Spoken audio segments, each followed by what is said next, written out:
புதிதாய் நேசிக்கும் என் நண்பர்களுக்காக என்னோடு பயணி சேனல் உங்கள் நண்பன் ஜித்து பேசுகிறேன். இன்னைக்கு ஒரு முக்கியமான நாள். என்னன்னு பாத்தீங்கன்னா உலக எய்ட்ஸ் நாள். டிசம்பர் 1 உலக எய்ட்ஸ் நாள். இதை நீங்க பொது அறிவு வினால கேட்கப்படும் குரூப் 4 எக்ஸாம்ல பொது அறிவு வினால கேட்கப்படும் ஒரு முக்கியமான கேள்விகள் ஒண்ணு நோட் பண்ணி அண்டர்லைன் பண்ணி வச்சுக்கோங்க. இந்த பதிவை துவங்கும்னா ஒரு சின்ன ஒரு திருக்குறள் இருந்து துவங்கலாம். இந்த திருக்குறள் ஏன்னு சொல்றேன்னா இது தமிழ் பாடத்திட்டத்துல முதல் குறள். அன்புடைமை முதல் குறள். அன்பிற்கும் உண்டோ அடைக்கும் தாள் ஆள்வதால் புன்கண்ணீர் பூசல் தரும். அன்பை அடைத்து வைக்க ஏதாவது தாள் உண்டா? அன்புடைய கண்ணீர்ல தான் என்னது அவங்க அன்பு வெளிப்படும். அடுத்து இப்போ நம்ம டாபிக்குள்ள வரோம். முதல்ல ஈஸியான டாபிக் எதுனா வரலாறு. வரலாறுல முதல் செக்ஷன்ல என்னெல்லாம் இருக்குன்னு பார்க்கலாம். முதல் செக்ஷன்ல சிந்து சமவெளி நாகரிகம், குப்தர்கள், டெல்லி சுல்தான்கள், முகலாயர்கள், மராத்தியர்கள், தென்னிந்திய வரலாறு. அதுல நம்ம முதலாவது பார்க்க போறது சிந்து சமவெளி நாகரிகம். சிந்து சமவெளி எந்தெல்லாம் புக்ல இருக்குன்னு பார்ப்போம். 6th புக்ல 3ஆம் பாடம், 9th புக்ல ஃபர்ஸ்ட் டேர்ம்ல 2ஆம் பாடம், 11th புக்ல ஃபர்ஸ்ட் பாடம். சிந்து சமவெளி. சிந்து சமவெளி என்னது? 5300ல இருந்து 1900 பொதுவாண்டு முதல் என்னது கிமு வரை. அடுத்து எந்த எல்லா ஏரியால இருந்ததுன்னா என்னது? பாகிஸ்தான், இந்தியா. நதிக்கரை. எந்த நதிக்கரையில இந்த சிந்து சமவெளி பரவி இருந்ததுன்னா சிந்து நதிக்கரை. இதுக்கு முன்னோடி இது ஒரு இம்பார்ட்டன்ட் உண்மைடு. சிந்து இது சமவெளிக்கு முன்னோடி என்னதுன்னா மெகக்கர். அடுத்து கிராம பண்பாட்டுல இருந்து நகர பண்பாட்டை வளர்ச்சி அடைந்து வீழ்ச்சியை போன 1900ல சிந்து சமவெளி மொத்தமா வீழ்ச்சி அடைஞ்சு.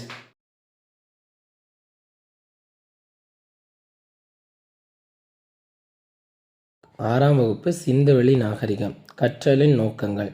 இப்பாடத்தை கற்றுக்கொள்வதன் வாயிலாக சிந்துவெளி நாகரிகத்துக்கும் பிற சமகால நாகரிகங்களுக்கும் உள்ள தொடர்பை அறிந்து கொள்ளல். கரப்பா நாகரிகம் ஒரு நகர நாகரிகம் என்பதை புரிந்து கொள்ளல். இந்த நாகரிக மக்களின் வாழ்க்கை முறையை அறிந்து கொள்ளல்.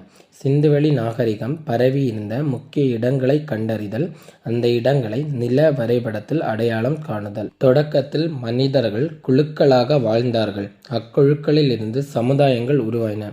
பின் அவை சமூகங்களாக வளர்ந்து காலப்போக்கில் நாகரிகங்களாயின. அப்போ முதல்ல என்னது? ஃபர்ஸ்ட் என்னது? மனிதர்கள் ஒரு குழுக்களாக இருந்தன. அந்த குழுக்கள்ல தான் என்னது? கொஞ்சம் மக்கள் சேர்ந்து குழுவாக்கியே தான் என்னது? நாளடைவில் சமுதாயங்கள் உருவாயின. பின் அவை சமூகங்களாக மாறி காலப்போக்கில் நாகரிகங்களாயின. அப்போ குழு, சமுதாயம், சமூகம், நாகரிகம். தொடக்கத்தில் மனிதர்கள் குழுக்களாக வாழ்ந்தார்கள். அக்குழுக்களிலிருந்து சமுதாயங்கள் உருவாயின. பின் அவை சமூகங்களாக வளர்ந்து காலப்போக்கில் நாகரிகங்கள் ஆயின. மக்கள் ஏன் நதிக்கரையில் குடியேறினர்? மனிதர்கள் தங்கள் குடியேற்றங்களுக்காக நதிக்கரைகளை கீழ்கண்ட காரணங்களுக்காக தேர்ந்தெடுத்தார்கள். வளமான மண், ஆறுகளில் பாயும் நன்னீர் குடிப்பதற்கும் கால்நடைகளின் தேவைகளுக்கும் நீர்ப்பாசனத்திற்கும் பயன்பட்டன. போக்குவரத்துக்கு வழிகளாக இருந்தன. அப்போ மக்கள் ஏன் என்னது? நதிக்கரையில் குடியேறினார். அப்போ என்னது? வளமானவன். அங்கே என்னது? மண் நல்ல வேளாண்மை செய்வதற்கும் நல்ல வளமாற்றிருந்து வளமானவன். ஆறுகளில் பாயும் நன்னீர் குடிப்பதற்கும், அந்த ஆற்றிலேருந்து வரையே அந்த தண்ணியை குடிப்பதற்கும் கால்நடைகளின் தேவைகளுக்கும், கால்நடைகளின் மேய்ச்சலுக்கும் தேவைக்கும் நீர்ப்பாசனத்திற்கும், இந்த விவசாயத்துக்கு தண்ணிக்கும் தேவைக்கும் அதுக்கு நீர் பாசனத்துக்கும் பயன்பட்டன. அடுத்த அங்கேயும் இங்கேயும் போயிட்டு வரக்கும் போக்குவரத்துக்கு ஏற்ற வழிகளாக இருந்தன. அப்போ மக்கள் ஏன் நதிக்கரையில் குடியேறினான்? வளமான மண், ஆறுகள் பாயும் நன்னீர் குடிப்பதற்கும் கால்நடைகளின் தேவைகளுக்கும் நீர் பாசனத்திற்கும் பயன்பட்டன. போக்குவரத்துக்கு ஏற்ற வழிகளாக இருந்தன. கரப்பா புதையுண்ட நகரம். அப்போ கரப்பாய்க்கு இன்னொரு பெயர் என்னன்னா புதையுண்ட நகரம். கரப்பான இன்னொரு பெயர் என்னது? புதையுண்ட நகரம். அப்போ புதையுண்ட நகரம்னா இது கரப்பா. கரப்பா நாகரிகத்தின் இடிபாடுகளை முதலில் சார்லஸ் மேசன் என்ற ஆங்கிலேயர் தமது நூலில் விவரித்தார். முதல்ல கரப்பா நாகரிகத்தை பற்றியுள்ள கருத்தை ஃபர்ஸ்ட் எழுதினது யாருன்னா சார்லஸ் மேசன். அப்போ முதல்ல தனக்கு நூலில் கரப்பா நாகரிகம் அது ஒரு புதையுண்ட நகரம் அப்படின்னு அதுக்கு இதை பற்றி முதல் தன நூலில் எழுதின ஆங்கிலேயர் யாருன்னு கேட்டால் என்னது? Charles Mason. அப்போ கரப்பா நகரத்தின் இடிபாடுகளை முதலில் சார்லஸ் மேசன் என்ற ஆங்கிலேயர் தமது நூலில் விவரித்தார். அவர் கிழக்கிந்திய கம்பெனியில் பணிபுரிந்த படை வீரரும் ஆராய்ச்சியாளரும் ஆவர். அவர் என்னது? கிழக்கிந்திய கம்பெனியில் பணிபுரிந்த அவர் ஒரு நல்ல படை வீரர். படை வீரரும் அடுத்து நல்ல என்னது? ஒரு சயின்டிஸ்ட் போல எல்லாமே ஆராய்ந்து கண்டுபிடிக்க வர்றாரு. அவர் தான் என்னது? கரப்பா புதையுண்ட நகரம் அதை பற்றியுள்ள கருத்துக்களை முதல்ல இந்த நூலில் வெளியிட்டவர் என்னது? Charles Mason. அவர் வந்து என்னது ஒரு ஆங்கிலேய கிழக்கிந்திய கம்பெனியில் பணிபுரிந்த படை வீரரும் ஆங்கிலேயர் காலத்தில் பணிபுரிந்த ஒரு படை வீரரும் அடுத்த ஆராய்ச்சியாளரும் ஆவார். தற்போது பாகிஸ்தான் உள்ள இந்தியாவின் வடமேற்கு பகுதியை பார்வையிட்ட போது சில செங்கல் திட்டுக்கள், அப்போ இது இந்த கரப்பா நாகரிகம் வந்து எங்கெல்லாம் இருந்ததுன்னா பாகிஸ்தான்லேயும் இந்தியாவின் என்னது வடமேற்கு பகுதியில், சரியா, அந்த 2 இடத்துல இருந்தால் என்னது கரப்பா நாகரிகம் வந்து இருந்தது. அப்போ எங்கே இல்லைன்னா பாகிஸ்தான்லேயும் இந்தியாவின் வடமேற்கு பகுதியில் அந்த இடத்த வந்து என்னது ஆராய்ச்சி செய்த போது என்னது பல செங்கல் திட்டுக்கள் இருப்பதை கண்டறிந்தார். அப்போ என்னது இது கரப்பா நாகரிகத்தின் இடுபாடுகளை, கரப்பா நாகரிகம் ஃபஸ்ட்டு என்னது இப்படி ஒரு நாகரிகம் இருந்தது அப்படின்னு கண்டுபிடிச்சு தன நூலில் வெளியிட்டது யார்? சார்லஸ் மேசன் என்ற ஒரு அறிஞர். அவர் வந்து என்ன ஆங்கிலேய கிழக்கிந்திய கம்பெனியில் பணிபுரிந்த படை வீரரும் ஆராய்ச்சியாளரும் ஆவார். அவர் என்னது அடுத்து கரப்பா நாகரிகம் எங்கெல்லாம் இருந்த பாகிஸ்தானும் இந்தியாவின் வடமேற்கு பகுதியும் அதில் பார்வையிட்ட போது சில செங்கல் திட்டுக்கள் இருப்பதை கண்டறிந்தார். அந்த பாழடைந்த செங்கற்கோட்டை உயரமான சுவர்களுடனும் கோபுரங்களுடன் ஒரு மலை மீது கட்டப்பட்டுள்ளது என குறிப்பிட்டார். அப்போ என்னது அந்த சின்ன சின்ன செங்கல் திட்டுகள் இருந்ததை கண்டறிந்தேன். அந்த செங்கல் திட்டு எப்படி இருந்தது, நல்ல பல வருஷத்துக்கு முன்னாடி நல்ல பால் அடைஞ்சது போல இருந்து அது என்ன அதுக்கு மேலே வந்து கோபுரத்துடனும் ஒரு மலை மீது, எல்லாமே மலைக்கு மீது கோபுரமாக கெட்டி வச்சுருந்தாங்க. அது என்னது நல்ல பால் அடைந்து இருந்து, அதான் என்னது இதுதான் என்னது கரப்பா இருந்ததற்கான முதல் வரலாற்று சான்று. அப்போ என்னது அந்த பாலடைந்த செங்கற்கோட்டை உயரமான சுவர்களுடனும் கோபுரங்களுடன் ஒரு மலை மீது கட்டப்பட்டுள்ளது என குறிப்பிட்டார். இதுதான் கரப்பா இருந்ததற்கான முதல் சான்று. ஆனால் கரப்பானா முதல்ல என்னது புதையுண்ட நகரம். கரப்பா நாகரிகத்தின் இடுபாடுகளை தனது நூலில் கரப்பான ஒரு நாகரிகம் இருந்துச்சு அப்படின்னு தனது நூலில் விவரித்தது யாருன்னா சார்லஸ் மேசன் என்ற ஆங்கிலேயர். அவர் வந்து இது கிழக்கிந்திய கம்பெனியில் பணிபுரிந்த படை வீரரும் ஒரு ஆராய்ச்சியாளரும் ஆவார். கரப்பா நாகரிகம் எங்கெல்லாம் இருந்துச்சுன்னா பாகிஸ்தான்லேயும் இந்தியாவின் வடமேற்கு பகுதியிலும் அங்கே வந்து ஆராய்ச்சி செய்த போது சில செங்கல் திட்டுக்கள் இருப்பதை கண்டறிந்தார். அது என்னது நல்ல பழமையாற்றும் உயரமான கோபுரங்களுடனும் ஒரு மலை மீது கட்டப்பட்டுள்ளது. இதுவே என்னது கரப்பா இருந்ததற்கான முதல் சான்று ஆகும். கிபி பொது ஆண்டு 1856 பொறியாளர்கள் லாகூரிலிருந்து கராச்சிக்கு ரயில் பாதை அமைக்கும் பொருட்டு நிலத்தை தோண்டும் பொழுது அதிகமான சுட்ட செங்கற்கள் கண்டறியப்பட்டன. அப்போ கிபி பொது ஆண்டு 1856 வந்து இன்ஜினியர்ஸ் வந்து என்னது ரயில் பாதை இடக்க வேண்டி எங்கேருந்து லாகூர்லேருந்து கராச்சி வர ரயில் பாதை இடக்க வேண்டி நிலத்தை தோண்டும் போது என்னது சுட்ட செங்கற்கள் கண்டறியப்பட்டன. அது எந்த ஆண்டு இது இன்ஜினியர்ஸ் வந்து ரயில் பாதை இட தோண்டுச்சுன்னா 1856 பொறியாளர்கள் இங்கே லாகூரிலிருந்து கராச்சிக்கு ரயில் பாதை அமைக்கும் பொருட்டு நிலத்தை தோண்டும் பொழுது அதிகமான சுட்ட செங்கற்கள் கண்டறியப்பட்டன. அவர்கள் அவற்றின் முக்கியத்துவத்தை உணராமல், அது வந்து என்னது அங்கே தான் கரப்பா இருந்துச்சு, அதில் நிறைய செங்கல் திட்டுகள் இருந்து சுட்ட செங்கற்கள், அதுக்கு முக்கியத்துவத்தை உணராமல் அதை என்னது ரயில் பாதைக்கு இடையில் போடும் கற்களுக்கு பதிலாக பயன்படுத்தின. அப்போ 1856 பொறியாளர்கள் எங்கே இருந்து லாகூர்ல இருந்து கராச்சி வரை ரயில் பாதை அமைக்கும் பொருட்டு நிலத்தை தோண்டும் பொழுது அதிகமான சுட்ட செங்கற்கள் கண்டறியப்பட்டன. அவர்கள் வந்து அதுக்கு முக்கியத்துவத்தை உணராமல் அவற்றை ரயில் பாதைக்கு இடையில் போடப்படும் கற்களுக்கு பதிலாக பயன்படுத்தினர். கிபி பொது ஆண்டு 1920 தொல்பொருள் ஆய்வாளர்கள் கரப்பா மற்றும் மொகஞ்சதாரோ நகரங்களை அகழ்வாய்வு செய்ய ஆரம்பித்தனர். 1920 இந்த தொல்பொருள் ஆய்வாளர்கள் என்னது கரப்பா மற்றும் மொகஞ்சதாரோ எங்கெல்லாம் கரப்பா நாகரிகம் இருந்தது, எங்கெல்லாம் மொகஞ்சதாரோ நாகரிகம் இருந்தது அந்த இடங்களை எல்லாம் என்னது தொல்பொருள் அகழாய்வு செய்ய ஆரம்பித்தனர். அப்போது நீண்ட நாள் மறைந்து கிடந்த நகரத்தின் எஞ்சிய பகுதிகளில் உலகின் பார்வைக்கு, இதில் வந்து என்னது முதல்ல யாரு சார்லஸ் மேசன் வந்துட்டு அதுக்கு இடர்பாடுகள் வித்த போதும் நிறைய இடம் அதுல இருந்து மிஸ் ஆச்சு. அப்போ இந்த தொல்பொருள் ஆய்வாளர் இப்போ 1924 கரப்பா மற்றும் மொகஞ்சதாரோ என்னது அகழாய்வு செய்ய ஆரம்பித்தார். அப்போது நீண்ட நாள் மறைந்து கிடந்த நகரத்தின் எஞ்சிய பகுதியை உலகின் பார்வைக்கு கொண்டு வந்தார்கள். அது எப்போ 1920. அடுத்து 1924 தான் இந்திய தொல்பொருள் துறையின் ஆய்வுத்துறையின் இயக்குனர் சன் ஜான் மேர்ஷல் கரப்பாருக்கும் மொகஞ்சதாரோக்கும் இடையே பொதுவான அம்சங்கள். அப்போ இதுக்கு ரெண்டுக்கும் இடையே அப்போ 1920 எனது யார் இந்திய தொல்துறை ஆய்வாளர்கள் என்னெல்லாம் கரப்பாவும் மொகஞ்சதாராவை அகழாய்வு செய்ய ஆரம்பித்தனர். அப்போது அகழாய்வு செய்யாத கடந்த நிறைய எஞ்சிய பகுதியை உலகின் பார்வைக்கு கொண்டு வந்தனர். 1924 இந்திய தொல்பொருள் ஆய்வாளருக்கு இயக்குனராக இருந்தது ஜான் மீர்சல். கரப்பாவுக்கும் மொகஞ்சதாருக்கும் இடையே பொதுவான அம்சம் இருப்பதை கண்டறிந்தார். தகவல் பேழை. நாகரிகம் என்ற சொல் பண்டைய லத்தீன் மொழி சொல்லான சிவிக்ஸ் என்பதிலிருந்து வந்தது. இதன் பொருள் நகரம் ஆகும். அப்போ நாகரிகம்னா பண்டைய அது ஒரு லத்தீன் மொழி சொல்லேருந்து வந்தது. சிவிக்ஸ் லத்தீன் மொழி என்ற சொல்லான சிவிக்ஸ் என்ற சொல்லிருந்து வந்தது. நாகரிகம்னா நகரம். இதன் பொருள் நகரம் ஆகும். தொல்லியலாளர்கள் எவ்வாறு புதையுண்ட நகரத்தை கண்டுபிடிக்கிறார்கள்? ஒரு நகரம் புதையுண்டு இருக்கு அப்படின்னு அந்த தொல்லியலாளர்கள் எப்படி அந்த நகரத்தை கண்டுபிடிக்கிறார்கள்? அதை தொல்லியலாளர்கள் எவ்வாறு புதையுண்ட நகரத்தை கண்டுபிடிக்கிறார்கள்? அகழாராய்ச்சியாளர்கள் செங்கற்கள், கற்கள், உடைந்த பானை ஓடுகள் போன்றவற்றை ஆராய்ந்து அவை பயன்படுத்தப்பட்ட காலத்தை அறிந்து கொள்கிறார்.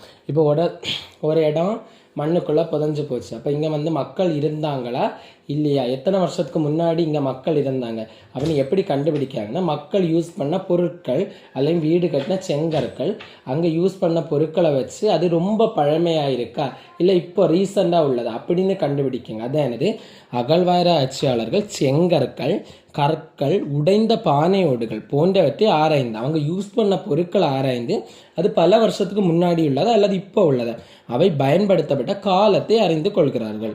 பண்டைய இலக்கிய ஆதாரங்களை பயன்படுத்துகின்றன. அடுத்து ஏதாவது இலக்கியத்தில் இதை பற்றி ஏதாவது சொல்லியிருக்கா, இங்கே மக்கள் வாழ்ந்ததா சொல்லியிருக்கா அப்படின்னு அதை அடுத்து ஆராயுங்க. அது பண்டைய இலக்கிய ஆதாரங்களை பயன்படுத்துகின்றன. வான்வழி புகைப்படங்கள் மூலம் புதையுண்ட நகரங்கள் மற்றும் இடங்களின் மேற்பரப்பை கண்டறிந்து கொள்கிறார்கள். வான்வழி புகைப்படங்கள் மூலம் புதையுண்ட நகரங்களும் அதுக்கு மேற்பரப்பை கண்டறிந்து கொள்கிறார்கள். நிலத்தடியை ஆய்வு செய்ய காந்த புலவரடியை பயன்படுத்த. அப்போ நிலத்துக்குள்ள இருக்கிய பொருளை கண்டுபிடிக்கிறது எப்படின்னா காந்த புலவரடி. எஞ்சிய தொல்பொருட்கள் புதையுண்டு இருக்கா, நிறைய பொருள் புதையுண்டு இருக்கா இல்லை மண்ணுக்கு மேலே தானே இருக்குது அப்படி கண்டுபிடிக்கிறது ரேடார் கருவி மூலம் அறிய முடியும். அதை தொலை நுண்ணுணர்வு முறை. அப்போ தொல்லியலாளர்கள் எவ்வாறு புதையுண்ட நகரத்தை கண்டுபிடிக்கிறார்கள்? அகழ்வாராய்ச்சியாளர்கள் செங்கற்கள், கற்கள், உடைந்த பானை ஓடுகள் போன்றவற்றை ஆராய்ந்து அவை பயன்படுத்தப்பட்ட காலத்தை அறிந்து கொள்கிறார்கள். அடுத்து பண்டைய இலக்கிய ஆதாரங்களையும் பயன்படுத்துகின்றன. வான்வழி புகைப்படங்கள் மூலம் புதையுண்ட நகரங்கள் மற்றும் இடங்களின் மேற்பரப்பை கண்டறிந்து கொள்கிறார்கள். நிலத்தடியை ஆய்வு செய்ய காந்த புல வருடியை பயன்படுத்துகின்றன. எஞ்சிய தொல்பொருட்கள் புதையுண்டு இருக்கின்றனவா இல்லையா என்பதை ரேடார் கருவி மூலம் அறிய முடியும். அதுக்கு பேர் தான் தொலை நுண்ணுணர்வு முறை. கரப்பா நாகரிகம் மொகஞ்சதாரை விட பழமையானது. எப்படின்னா ஜான் மார்ஷல் தான் கரப்பா நாகரிகத்திற்கும் மொகஞ்சதாரருக்கும் இடையான ஒரு பொதுவான அம்சம். அது எத்தனாவது ஆண்டில் 1924 அப்போ தொல்பொருள் ஆராய்ச்சியின் இயக்குனராக இருந்தது ஜான் மார்ஷல். அவர் கரப்பாருக்கும் மொகஞ்சதாருக்கும் இடையானது பொதுவான அம்சம் இருப்பதை கண்டறிந்தார். அவை இரண்டுமே ஒரு பெரிய நகரத்தை சார்ந்த வெவ்வேறு பகுதிகள். அந்த ஆய்வில் தான் ரெண்டுமே கரப்பாவும் மொகஞ்சதாரும் வேற வேற நகரத்தில் உள்ள ஒரு பெரிய பகுதி. அதான் அவை இரண்டுமே ஒரு பெரிய நகரத்தை சார்ந்த வெவ்வேறு பகுதி. ரெண்டுமே வேற வேற நகரத்தில் உள்ள ஒரு வெவ்வேறு பகுதி. கரப்பாவில் மொகஞ்சதாராவில் கண்டுபிடிக்கப்பட்டுள்ள மட்பாண்டங்களுக்கிடையே சிறிய அளவு வேறுபாடு இருப்பதை ஆராய்ச்சியாளர்கள் கண்டறிந்தனர். அப்போ அங்கே கிடைச்ச மட்பாண்டங்கள் அவங்க யூஸ் பண்ண அந்த மண்பானையை வச்சு தான் ரெண்டு கிராமத்து நகரத்தில் உள்ள மக்களும் வேற வேற வித்தியாசமாக யூஸ் பண்ணாங்க. அதை வச்சு தான் கரப்பா நாகரிகம் மொகஞ்சதாரை விட பழமையானது. அப்போ கரப்பா தான் மொகஞ்சதாரை அங்கே யூஸ் பண்ண அந்த மட்பாண்டங்களை வச்சு தான் கரப்பா நாகரிகம் மொகஞ்சதாரோ நாகரிகத்தை விட மிக பழமையானது. அப்போ 1924 தொல்பொருள் துறையின் இயக்குனர் யாரு ஜான் மார்ஷல் கரப்பாவுக்கும் மொகஞ்சதாருக்கும் இடையே ஒரு பொதுவான அம்சத்தை கண்டறிந்தால் அவை இரண்டுமே ஒரு பெரிய நகரத்தில் உள்ள வெவ்வேறு பகுதிகள் என்ற முடிவுக்கு வந்தார். கரப்பாவிலும் மொகஞ்சதாராவிலும் கண்டுபிடிக்கப்பட்டுள்ள மட்பாண்டங்களை வச்சு தான் சிறிய அளவு வேறுபாடு இருப்பது, ரெண்டுக்கும் வித்தியாசம், ரெண்டு நகரங்களுக்கும் வித்தியாசம் இருப்பதை கண்டறிந்து இதை வச்சு தான் கரப்பா நாகரிகம் மொகஞ்சதாராவை விட மிக பழமையானது என முடிவுக்கு வருகின்றன. கால வரையறை. புவி எல்லை தெற்கு ஆசியா.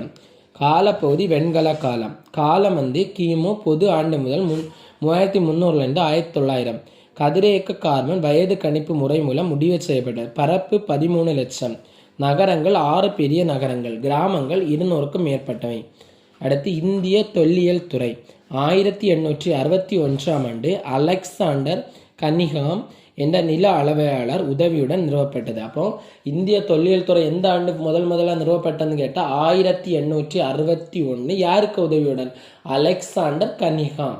அப்போ என்னது, இந்திய தொல்லியல் துறை ஃபர்ஸ்ட் எப்போ நிறுவப்பட்டதுன்னா 1861. யாருக்கு உதவியுடன்? அலெக்சாண்டர் கன்னிங்ஹாம் என்பவர் உதவியுடன் நிறுவப்பட்டது. இதுக்கு தலைமையிடம் எங்கே உள்ளது? புதுதில்லி. இதன் தலைமையகம் புதுதில்லியில் உள்ளது. தகவல் பேழை. வெண்கல காலம் என்பது மக்கள் வெண்கலத்தான பொருட்களை பயன்படுத்திய காலம்.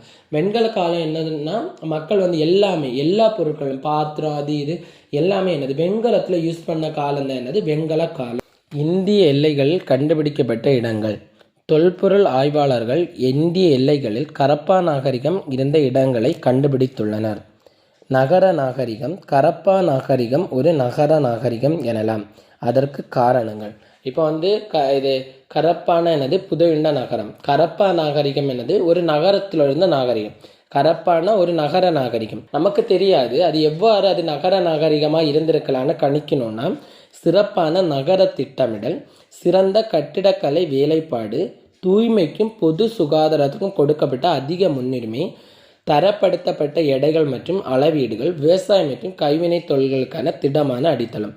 சிறப்பான நகர திட்டமிடல் எல்லாமே என்னது நகரமாக இருந்துச்சு. எல்லா இடத்துலையும் என்னது வீடுகள் பெருசாக பெரிய பெரிய வீடுகள். ஒரு சிட்டி எப்படி இருக்கும் அந்த மாதிரி இருந்தது. கரப்பா நாகரிகம் ஒரு நகர நாகரிகம் எனலாம். அதற்கான காரணங்கள் சிறப்பான நகர திட்டமிடல், சிறப்பான கட்டிடக்கலை. எல்லா கட்டிடம் என்னது எல்லா வேலையும் முடிஞ்சு நல்ல முறையில் என்னது ஒரு வேலையும் பாக்கி வைக்காமல் எல்லாமே பெரிய பெரிய கட்டிடங்கள் எல்லாம் வேலையும் சிறப்பான கட்டிடக்கலை வேலைப்பாடு, தூய்மைக்கும் பொது சுகாதாரத்துக்கு கொடுக்கப்பட்ட தூய்மையாக இருந்து அடுத்து பப்ளிக் பிளேஸ் என்னது பொது இடங்களும் நல்ல சுகாதாரமாக தூய்மையாக எந்த ஒரு இடத்துலையும் எந்த ஒரு கால்வாயோ இல்லை அழுக்கு நீர் தேங்கோ அது எந்த மாதிரி இல்லாமல் என்னது தூய்மைக்கும் பொது சுகாதாரத்துக்கும் கொடுக்கப்பட்ட அதிக முன்னுரிமை, தரப்படுத்தப்பட்ட எடைகள் மற்றும் அளவீடுகள் எல்லாமே என்னது ஒவ்வொரு பொருள் கொடுக்கணும்னு கரெக்டாக அளந்து அந்த மாதிரி தரப்படுத்தப்பட்ட எடைகள் மற்றும் அளவீடுகள். விவசாயம் மற்றும் கைவினை.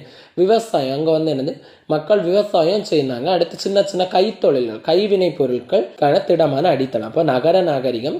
கரப்பா நாகரிகம் என்னது ஒரு நகர நாகரிகம். இனி அப்படி இருந்துச்சுன்னா சிறப்பான நகர திட்டமிடல், சிறப்பான கட்டிடக்கலை வேலைப்பாடு, தூய்மைக்கும் பொது சுகாதாரத்துக்கும் கொடுக்கப்பட்ட அதிக முன்னுரிமை, தரப்படுத்தப்பட்ட எடைகள் மற்றும் அளவீடுகள், விவசாயம் மற்றும் கைவினை தொழில்களுக்கான திடமான அடித்தளம். அப்போ என்ன கரப்பா நாகரிகம் ஏற்கனவே கரப்பான புதையுண்ட நகரம். கரப்பா நாகரிகம் ஒரு நகர நாகரிகம். சிறப்பான நகர திட்டமிடல், சிறப்பான கட்டிடக்கலை வேலைப்பாடு, தூய்மைக்கும் பொது சுகாதாரத்துக்கும் கொடுக்கப்பட்ட அதிக முன்னுரிமை, தரப்படுத்தப்பட்ட எடைகள் மற்றும் அளவீடுகள், விவசாயம் மற்றும் கைவினை தொழில்களுக்கான திடமான அடித்தளம். கரப்பா நாகரிகத்தின் தனித்தன்மை. சிந்துவெளி நாகரிகத்தின் சிறப்பம்சமே திட்டமிட்ட நகர அமைப்பு. அப்போ ஏற்கனவே என்னது கரப்பா நாகரிகம் என்னது ஒரு நகர நாகரிகம்னு படித்தா தான் என்னது சிந்துவெளி நாகரிகத்தின் சிறப்பம்சமே திட்டமிட்ட நகர அமைப்பு. நகரம் திட்டமிட்ட 2 பகுதிகளாக இருந்தப்போ கரப்பா நாகரிகம் என்னது ஒரு நகர நாகரிகம்னு படித்தோம். அது வந்து என்னது சிறப்பான என்னது நகர திட்டமைப்பு. திட்டமிட்ட 2 பகுதி. நகரம் என்னது 2 பகுதிகளாக இருந்தது. மேல் நகர அமைப்பு, கீழ் நகர அமைப்பு. மேல் நகர அமைப்பு நகரத்தின் மேற்பகுதி சற்று உயரமானது, அது கோட்டை எனப்பட்டது. அப்போ நகரமே 2ஆக பிரித்து வச்சுருந்தாங்க. என்னது மேல் நகர அமைப்பு, கீழ் நகர அமைப்பு. நகரத்தின் மேல் பகுதி சற்று உயரமானது, அது கோட்டை எனப்பட்டது. நகர நிர்வாகிகள் இதை பயன்படுத்தினப்போ அந்த கோட்டையில் தான் என்னது அந்த நகரை வந்து நிர்வகிகள் இருந்தாங்க. அதான் என்னது 2 பகுதி மேற் நகர அமைப்பு, கீழ் நகர அமைப்பு. மேற்பகுதி என்னது சற்று உயரமானது, கோட்டை எனப்பட்டு இதுதான் என்னது நகர நிர்வகிகள் இதை பயன்படுத்தின. இதில் என்னது மேல் நகர அமைப்பில் தான் என்ன இருந்து பெரும் குளமும் தானிய களஞ்சியம், தானியங்களை சேமித்து வைக்க தானிய களஞ்சியம், பெரும் குளம் ஒரு பொது குளம் போல பெரும் குளமும் இருந்தன. கீழ் நகர அமைப்பு நகரத்தின் கிழக்கு பகுதி சற்று தாழ்ந்த உயரமுடையது, அதிக பரப்பு கொண்டது. ஏன்னா கீழ் நகர அமைப்பு தான் அதிக பரப்பு கொண்டது. ஏன்னா அங்கே தான் மக்கள் வாழ்ந்தாங்க, அது பொதுமக்கள் வசிக்கும் இடமாக இருந்தது. அப்போ கரப்பா நாகரிகம் ஒரு நகர நாகரிகம். நகரத்திலே 2 பகுதியாக இருந்து, மேல் நகர அமைப்பு கீழ் நகர அமைப்பு. மேல் நகர அமைப்பு என்னது உயரமானதும் அதுதான் என்னது கோட்டைன்னு சொல்லுவாங்க. ஏன்னா அது அங்கே நகர நிர்வகிகள் இதை பயன்படுத்தின. இந்த மேல் நகர அமைப்பில் தான் என்னது பெரும் குளமும் தானிய களஞ்சியம் இருந்தது. நகரத்தின் கீழ் நகர அமைப்பு என்னது நகரத்தின் கிழக்கு பகுதி சற்று தாழ்ந்த உயரமுடையது, அதிக பரப்பு கொண்டது, எனது பொதுமக்கள் வசிக்கும் இடமாக இருந்தது. மெகர்கர் சிந்துவெளி நாகரிகத்துக்கு முன்னோடி. மெகர்கர் என்ற புதிய கற்கால மக்கள் வாழ்ந்த ஒரு இடம். அப்போ சிந்துவெளிக்கு முன்னாடி என்னது மெகர்கர், அது என்னது புதிய கற்காலம். அங்கே புதிய கற்கால மக்கள் அதான் என்னது மெகர்கர் என்னது சிந்துவெளி நாகரிகத்துக்கு முன்னால் இருந்தது. சிந்துவெளி நாகரிகத்துக்கு முன்னோடி தான் என்னது மெகர்கர். இது பாகிஸ்தான் நாட்டில் பலுசிஸ்தான் மாநிலத்தில் போலன் ஆற்று பள்ளத்தாக்கில் அமைந்துள்ளது. இந்த மெகர்கர் இந்த புதிய கற்கால மக்கள் எங்கே வாழ்ந்தாங்க என்னது பாகிஸ்தான் நாட்டில் பலுசிஸ்தான் மாநிலத்தில் போலன் ஆற்று பள்ளத்தாக்கில் அமைந்துள்ளது. இது தொடக்க கால மனிதர்கள் வாழ்ந்ததாக. அப்போ என்னது சிந்துவெளிக்கு முன்னாலே மக்கள் இருந்தாங்க, அவங்க தான் என்னது மெகர்கர். சிந்துவெளி நாகரிக முன்னோடி தான் மெகர்கர். இங்கே என்ன தொடக்க கால மனிதர்கள் தொடக்க கால மனிதர்கள் வாழ்ந்ததாக கண்டறியப்பட்ட இடங்களில் ஒன்று. மக்கள் வேளாண்மையிலும் கால்நடை வளர்ப்பிலும் ஈடுபட்டதற்கு சான்றும் இங்கு கிடைத்துள்ளது.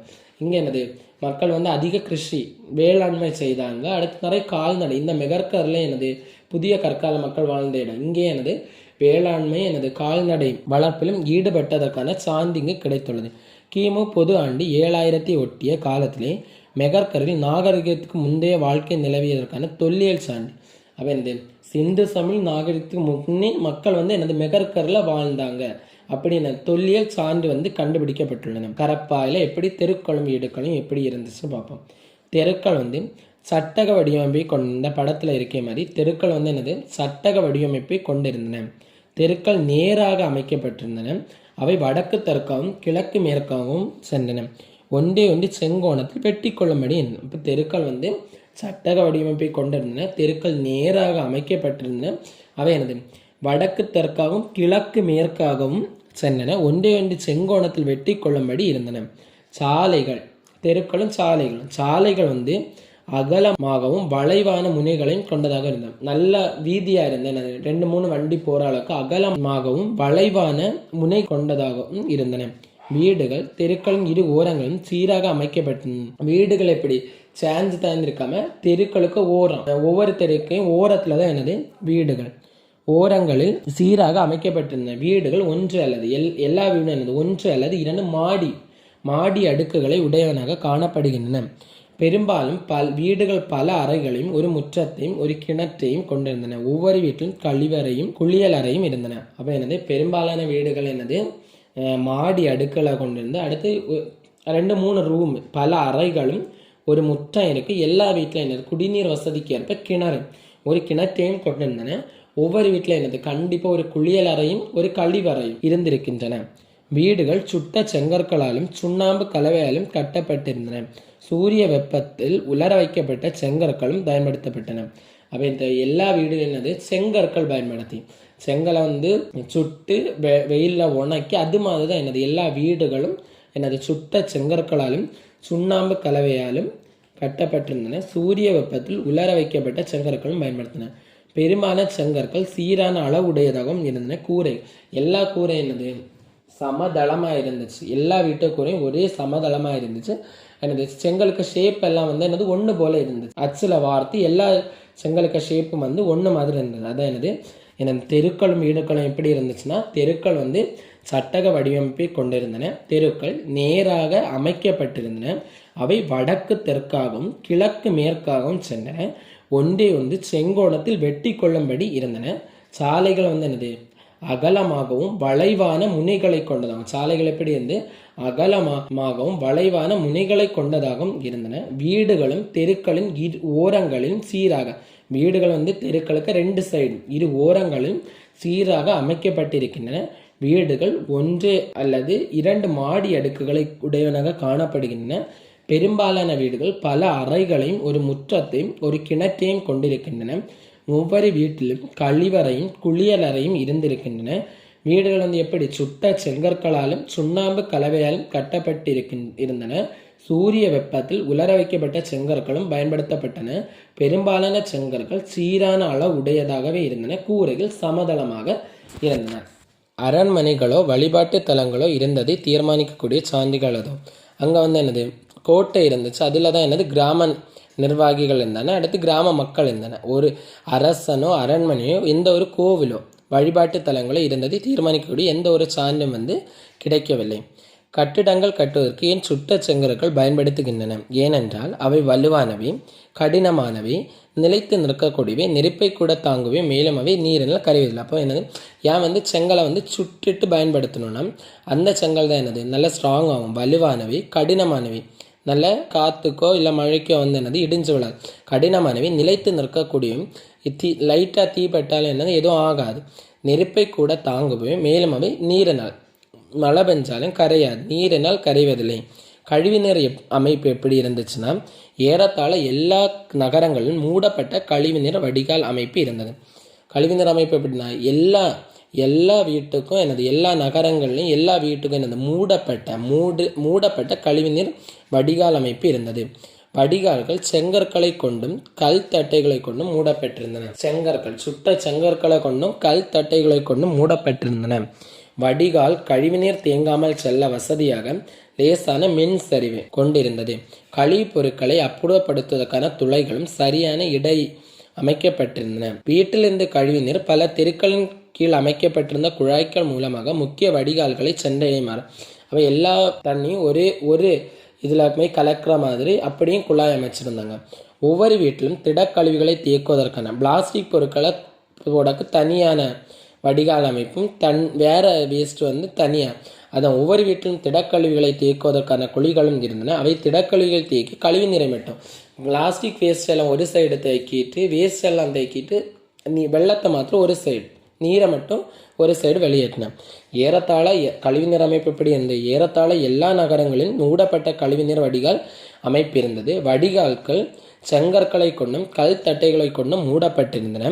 வடிகால் கழிவுநீர் தேங்காமல் செல்ல வசதியாக லேசான மின்சரிவை கொண்டிருந்தது. கழிவுப் பொருட்களை அப்புறப்படுத்துவதற்கான துளைகளும் சரியான இடைவெளியில் அமைக்கப்பட்டிருந்தன.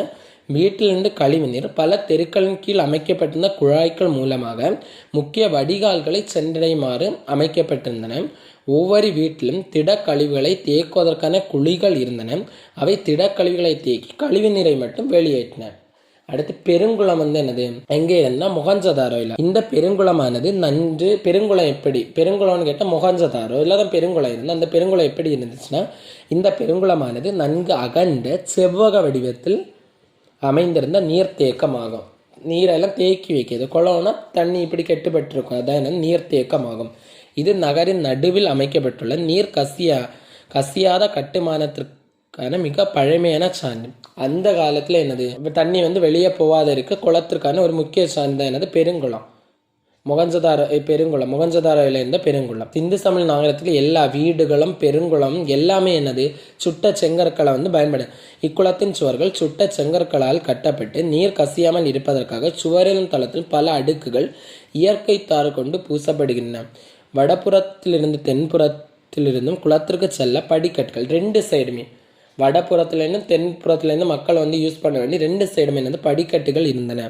3 புறம் அறைகள் உள்ளன. அருகில் இருந்த கிணற்றிலிருந்து நீர் இறைக்கப்பட்டு பெருங்குளத்தில் விடப்பட்டது. உபயோகப்படுத்தப்பட்ட நீர் வெளியேறவும் வகை செய்யப்பட்ட. அப்போ பெருங்குளம் எங்கே தான் இருந்து மொஹஞ்சதாரோவில் அந்த பெருங்குளம் எப்படி இருந்தால் இந்த பெருங்குளமானது நன்கு அகண்டு எந்த ஷேப்பில் செவ்வக வடிவத்தில் அமைந்திருந்த நீர்த்தேக்கமாகும். இது நகருக்கு நடுப்பகுதியில் ஒரு சென்டரில் நகரின் நடுப்பகுதியில் அமைக்கப்பட்டுள்ளது. நீர் கசியாத கட்டுமானத்துக்கு மிக அந்த காலமே குளம் தண்ணி வந்து வெளியே போகாது தேக்கி வைக்க மாதிரி இருந்ததுக்கு மிக பழமையான சான்று. இக்குளத்தின் சுவர்கள் எப்படி சுட்ட செங்கற்களால் கட்டப்பட்டு நீர் கசியாமல் இருப்பதற்காக சுவரிலும் தளத்திலும் பல அடுக்குகள் இயற்கை தார் கொண்டு பூசப்படுகின்றன. வடபுறத்திலிருந்தும் தென்புறத்திலிருந்தும் குளத்திற்கு செல்ல படிக்கட்டுகள் அமைக்கப்பட்டுள்ளன. குளத்தின் பக்கவாட்டில் 3 புறமும் அறைகள் இருந்தன. அருகில் இருந்த கிணற்றில் இருந்து நீர் இறைக்கப்பட்டு பெருங்குளத்தில் விடப்பட்டது. உபயோகப்படுத்தப்பட்ட நீர் வெளியேறவும் வகை செய்யப்பட்டது. தானிய களஞ்சியம் கரப்பா. அப்போ பெருங்குளம் எங்கே இருந்து மொகஞ்சதாரியும், தானிய களஞ்சியம் இதில் இருந்துச்சுன்னா கரப்பா. தானிய களஞ்சியம் எல்லாமே பெருங்குளம் சுட்ட செங்கற்கள் பயன்படுத்தி தான் கட்டினாங்க. தானிய களஞ்சியம் செங்கற்களால் அடித்தளமிடப்பட்ட பெரிய உறுதியான கட்டிட அமைப்பு. இவை தானியங்களை சேகரித்து வைப்பதற்கு பயன்படுத்தப்பட்டன. தள வெடிப்புகள் கோதுமை, பார்லி, திணை வகைகள். அப்போ என்னெல்லாம் தானியம் இவங்க விவசாயம் செய்தீங்கன்னா அந்த தானிய களஞ்சியத்தில் இருந்தது. தானிய களஞ்சியம் கரப்பா. அப்போ தானிய வெடிப்புகள் கோதுமை, பார்லி, திணை வகைகள், எள்ளு மற்றும் பருப்பு வகைகளின் மிச்சங்கள் சிதறி காணப்படுகின்றன. அப்போ தானிய களஞ்சியம் கரப்பா. தானிய களஞ்சியம் இது செங்கற்களால் அடித்தளமிடப்பட்ட பெரிய உறுதியான கட்டிட அமைப்பு. இவை தானியங்களை சேகரித்து வைப்பதற்காக பயன்படுத்தப்படுகின்றன. தள வெடிப்புகள் கோதுமை, பார்லி, திணை வகைகள், எள்ளு மற்றும் பருப்பு வகைகளின் மிச்சங்கள் சிதறி காணப்படுகின்றன. செங்கற்களால் கட்டப்பட்ட சுவர்களை கொண்டிய தானிய களஞ்சியம் ஹரியானா மாநிலத்தில் உள்ள ராகி கர்க்கியில் கண்டுபிடிக்கப்பட்டுள்ளது. அப்போ இப்போ எல்லாருமே சிமெண்ட் கல் பயன்படுத்தலாம். அப்போ அந்த காலத்தில் சுட்ட செங்கற்கள். அப்படி சுட்ட செங்கற்களால் அந்த காலத்தில் கட்டின ஒரு தானிய களஞ்சியம் எங்கே இருக்குது? ஹரியானா மாநிலத்தில் ராகி கர்க்கியில் கண்டுபிடிக்கப்பட்டுள்ளது. இது முதிர்ச்சி அடைந்த கரப்பா அதே அந்த காலத்திலே இருக்குது. அப்போ சுட்ட செங்கற்களால் கட்டப்பட்ட தானிய களஞ்சியம் ஹரியானா மாநிலத்தில் ராகி கர்க்கியில் கண்டுபிடிக்கப்பட்டுள்ளது. இது முதிர்ச்சி அடைந்த கரப்பா காலத்தை சார்ந்தது. அடுத்து கட்டிடங்கள், மாபெரும் கட்டிடங்கள். மொகஞ்சதாரில் இருந்த இன்னொரு மிகப்பெரிய பொது கட்டிடம் கூட்ட அரங்காகும். இது அடுத்து இன்னொரு மொகஞ்சதாரில் தான் கரப்பாயில் தானிய களஞ்சியம், மொகஞ்சதாரில் பெருங்குளம். மொகஞ்சதாரில் இருந்த இன்னொரு மிகப்பெரிய பொது கட்டிடம் தான் கூட்ட அரங்காகும். கூட்டம் எல்லாம் நடக்கி கூட்ட அரங்கு. இது 20 தூண்கள் 4 வரிசைகளை கொண்டு பறந்து விரிந்த கோடு. நிறைய மக்கள் இதில் இருக்கலாம். அது 20 தூண்கள் 4 வரிசைகளை கொண்ட பறந்து விரிந்த கூடமாகும். அப்போ கூட்ட அரங்குங்க மொகஞ்சதாரோவில், தானிய களஞ்சியம் கரப்பாயில், பெருங்குளமும் மொகஞ்சதாரோவில். அடுத்து வணிகம் மற்றும் போக்குவரத்து எப்படி இருந்ததுன்னா, கரப்பா மக்கள் பெரும் வணிகர்களாக இருந்தனர். வணிகம் செய்யறதுல நல்ல பெஸ்ட்டாக இருந்தாங்க கரப்பா மக்கள். ஏன்னா அவங்க நிறைய வேளாண்மை செய்தாங்க. அதை வணிகம் செய்யறதுல பெஸ்ட்டாக இருந்தாங்க. தரப்படுத்தப்பட்ட எடைகள் மற்றும் அளவைகள் அவர்களால் பயன்படுத்தப்பட்டன. பொருட்களின் நீளத்தை அளவிட அளவுகள் குறிக்கப்பட்ட குச்சிகள், ஸ்கெயில், குச்சிகள் வச்சுருந்தாங்க. சரி, இந்த காலத்தில் உள்ள போல படியோ படிக்கல்லோ எதுவோ இல்லை. அப்போ அவங்க இந்த தரப்படுத்தப்பட்ட நியாயமான எடைகள் வச்சுருந்தாங்க. அடுத்து நீளத்தை அளக்க குச்சிகள் பயன்படுத்தினர். அவர்கள் சக்கர வண்டிகளை பயன்படுத்தினர். ஆரக்கால் இல்லாத திடமான சக்கரங்களை பயன்படுத்தினர். ஆரக்கால் இல்லாத நல்ல ஸ்ட்ராங்காக இருக்கும். ஆரக்கால் இல்லாத சக்கரை ஸ்ட்ராங்காக இருக்கும். அப்போ வணிகத்துக்கு தான் சக்கர வண்டிகளை பயன்படுத்தினர். மெசபடோமியாவுடன் விரிவான கடல் வணிகம். அப்போ கடல் கடந்து வணிகம் செய்யறதுல இவங்க பெஸ்ட்டாக இருந்தாங்க. யாருக்கோட? மெசபடோமியாவுடன் விரிவான கடல் வணிகம் நடைபெற்றிருக்கிறது. சிந்துவெளி முத்திரைகள் தற்கால ஈராக், குவைத் மற்றும் சிரியா ஆகிய பகுதிகளை குறிக்கும். பண்டைய மெசபடோமியாவில் உள்ள சுமேர் பகுதியில் கிடைத்தலாமே இதை உறுதிப்படுத்துகிறது. அப்போ சிந்துவெளி முத்திரைகள் எங்கெல்லாம் இருக்குன்னா ஈராக், குவைத் மற்றும் சிரியா ஆகிய பகுதிகளை குறிக்கும். பண்டைய மெசபடோமியாவில் உள்ள சுமேர் பகுதியில் கிடைத்துள்ளமை இதற்கு உறுதிப்படுத்துகிறது. சுமேரியாவின் அக்காடிய பேரரசுக்குட்பட்ட அரசன் நாராம்சின் என்பவர் சிந்துவெளி பகுதியில் உள்ள மெலுக்கா என்ற இடத்தில் அணிகலன் வாங்கியதாக நாராம்சின் குறித்த அப்போ சுமேரியாவில் உள்ள ஒரு அரசர் அக்காடிய பேரரசுக்குட்பட்ட நாராம் என்ற அரசர் எங்க சிந்துவெளியில் உள்ள மெலுக்கா என்னும் இடத்துல அணிகலன் வாங்கியதாக அவருக்கு வரலாற்றில் அவருக்கு காவியத்தில் கூறப்படுகிறது. போக்குவரத்துக்கு வணிகர்களாக இருந்தன. கடல் கடந்து யாருக்கோட? மெசபடோமியாவுடன் வணிகம் செய்தன. ஆரக்கால் இல்லாத சக்கரங்கள், உறுதியான சக்கரங்களை பயன்படுத்தின. அடுத்து போக்குவரத்துக்கு காளைகளை பயன்படுத்தினர். பாரசீக வளைகுடா மற்றும் மெசபடோமியாவில் கண்டுபிடிக்கப்பட்டதை போன்ற உருளை வடிவ முத்திரைகள் சிந்து வெளிப்பகுதியிலும் காணப்படுகின்றன. இந்த இரு பகுதிகளுக்கும் இடையில் வணிகம் நடைபெற்றே காணப்படுகிறது. பாரசீக வளைகுடா மற்றும் மெசபடோமியாவில் கண்டுபிடிக்கப்பட்டதை போன்ற உருளை வடிவ முத்திரைகளை சிந்து வழியிலும் காணப்படுகின்றன. இது இந்த 2 நாட்டிலும் எப்போ அந்த முத்திரைகள் இந்த நாட்டிலும் இருக்கு. அப்போ இந்த 2 நாடும் வணிகம் செய்திருக்காங்க அப்படின்னு அதில் காட்டுகிறது. வணிகம் மற்றும் போக்குவரத்து எப்படி இருந்ததுன்னா, கரப்பா மக்கள் பெரும் வணிகர்களாக இருந்தனர். தரப்படுத்தப்பட்ட எடைகள் மற்றும் அளவைகள் அவர்களால் பயன்படுத்தப்பட்டன. பொருட்களின் நீளத்தை அளவிட அளவுகள் குறிக்கப்பட்ட குச்சிகளை பயன்படுத்தின. அவர்கள் சக்கர வண்டிகளை பயன்படுத்தின. ஆரக்கால் இல்லாத திடமான சக்கரங்களை பயன்படுத்தின. மெசபடோமியாவுடன் விரிவான கடல் வணிகம் நடைபெற்றிருக்கிறது. சிந்துவெளி முத்திரைகள் தற்கால ஈராக், குவைத் மற்றும் சிரியா ஆகிய பகுதிகளை குறிக்கும். பண்டைய மெசபடோமியாவில் உள்ள சுமேர் பகுதியில் கிடைத்துள்ளமை இதை உறுதிப்படுத்துகிறது. சுமேரியாவின் அக்காடிய பேரரசுக்குட்பட்ட அரசன் நாராம்சின் என்பவர் சிந்துவெளி பகுதியிலுள்ள மெலுக்கா என்னும் இடத்தில் இருந்து அணிகலன் வாங்கியதாக நாராம்சின் குறித்த காவியத்தில் கூறப்பட்டுள்ளது. போக்குவரத்திற்கு காளைகளை பயன்படுத்தினார். பாரசீக வளைகுடா மற்றும் மெசபடோமியாவில் கண்டுபிடிக்கப்பட்டதை போன்ற உருளை வடிவ முத்திரைகள் சிந்துவெளி பகுதியில் காணப்படுகின்றன. இது இந்த இரு பகுதிகளுக்கும் இடையில் வணிகம் நடைபெற்றதை காட்டுகிறது. கப்பல் கட்டும் தளம் லோத்தல். கடல் கணிந்து வாணிகம் இருந்தது. அப்போ கடல் கணிந்து வணிகம் செய்ய கண்டிப்பாக கப்பல். அப்போ கப்பல் கட்டும் தளம், கப்பல் எல்லாம் தயாரிக்க இடம் கப்பல் கட்டும் தளம் எங்கே இருந்தால் லோத்தல், சிந்து சமவெளி மக்கள். தற்கால குஜராத்தில் உள்ள லோத்தலில் கப்பல் கட்டும் தளம் மற்றும் செப்பனிடம் தளம், செப்பனிடை கப்பல் எல்லாம் செய்யுது. அதான் தற்கால குஜராத்தில் உள்ள லோத்தல்ல தான் கப்பல் கட்டும் தளம் மற்றும் செப்பனிடம் தளம் என்று கண்டுபிடிக்கப்பட்டுள்ளது. இது அவர்கள் மேற்கொண்ட கடல் வாணிகத்தை. இதனால தான் அவங்க கடல் வாணிகத்தில் இருந்திருக்காங்க. அந்த காலத்தில் லோத்தல்ல, குஜராத் மாநிலம் லோத்தல்ல ஒரு கப்பல் கட்டும் தளம் கண்டுபிடிக்கப்பட்டுள்ளது. இதனால தான் கடல் வாணிகம் இருந்திருக்கலாம் அப்படின்னு உறுதிப்படுத்துகிறது.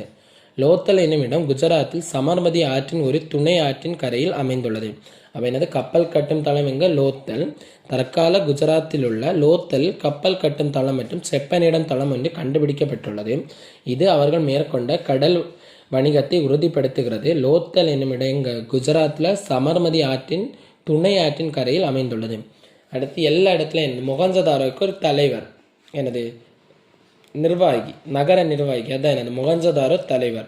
அமர்ந்த நிலையில் ஓர் ஆண் சிலை மொகஞ்சதாரோவில் உள்ள ஒரு கட்டிடத்திலிருந்து கண்டுபிடிக்கப்பட்டுள்ளது. இதுதான் தலைவர், ஒரு சிலை, ஆண் சிலை.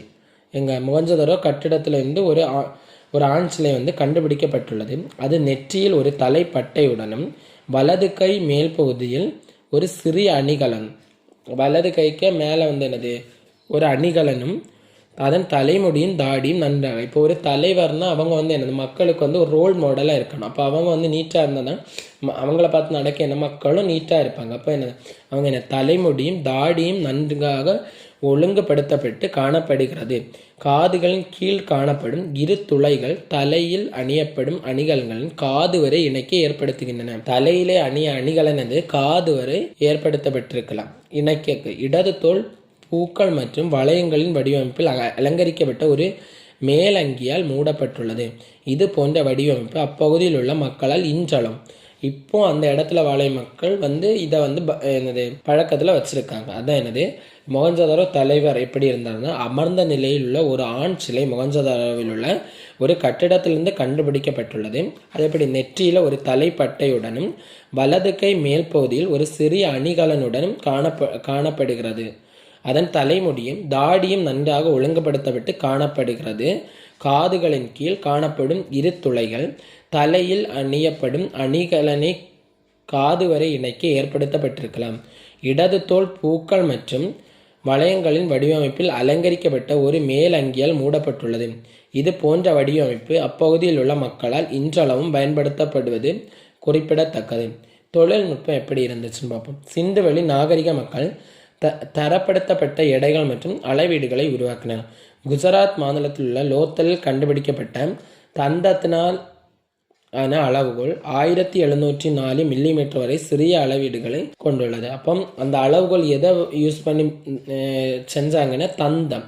எங்கே அது கண்டுபிடிக்கணும்? குஜராத்தில் அந்த கப்பல் கட்டும் தளத்தில் தான் அந்த அளவீடு கிடச்சிது. அது சின்ன அளவீடு, மிகச்சிறிய ஒரு அளவீடு. 1704 மில்லிமீட்டர் வரை சிறிய அளவீடுகளை கொண்டுள்ளது. அதன் சமீப காலத்திய நாகரிகங்கள் கண்டுபிடிக்கப்பட்ட அளவுகோல்கள் இதுதான் மிக சிறிய பிரிவாகும். அப்போ தொழில்நுட்பம். சிந்துவெளி நாகரிக மக்கள் தரப்படுத்தப்பட்ட எடைகள் மற்றும் அளவீடுகளை உருவாக்கினர். குஜராத் மாநிலத்தில் உள்ள லோத்தலில் கண்டுபிடிக்கப்பட்ட தந்தத்திலால் ஆன அளவுகோல் 1704 மில்லிமீட்டர் வரை சிறிய அளவீடுகளை கொண்டுள்ளது. அதன் சமீப காலத்திய நகரங்களில் கண்டுபிடிக்கப்பட்ட அளவுகோல்கள் இதுதான் மிக சிறிய பிரிவாகும். தகவல் பேழை. மனிதர்களால் முதலில் கண்டுபிடிக்கப்பட்ட மற்றும் பயன்படுத்தப்பட்ட உலோகம் எதுனா செம்பு. அப்போ மனிதர்களால் என்னது முதல்ல கண்டுபிடிச்ச உலோகம் அதுதான் என்னது முதல்ல வெண்கலம் வெள்ளி இதெல்லாம் அடுத்து வந்து முதல்ல கண்டுபிடிச்ச உலோகம் பயன்படுத்தின உலோகம் என்னது செம்பு.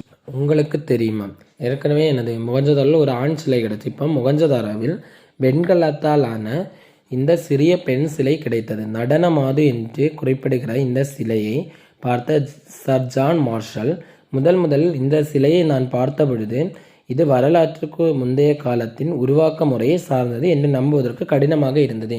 ஏனெனில் இது போன்ற உருவாக்கம் பண்டைய மக்களுக்கு கிரேக்க காலம் வரை தெரியவில்லை. இது ஏறத்தாழ 3000 ஆண்டுகளுக்கு முற்பட்டதாக இருக்கலாம் என நினைத்தேன். இச்சிலைகள் அக்காலகட்டத்துக்கு உரியதாகவே இருந்தன. உங்களுக்கு தெரியுமா கேவிடி கொர்க்கை வஞ்சி தொண்டி வளாகம் பாகிஸ்தானில் இன்றும் கொர்க்கை வஞ்சி தொண்டி மத்ரை உரை கூடல்கர் என்ற பெயர் கொண்ட இடங்கள் உள்ளன. அந்த சிந்து சமவெளி காலத்திலிருந்து அதே பெயரை வச்சு இன்னும் வந்து என்னது பாகிஸ்தானில் நிறைய இடம் இருக்கு.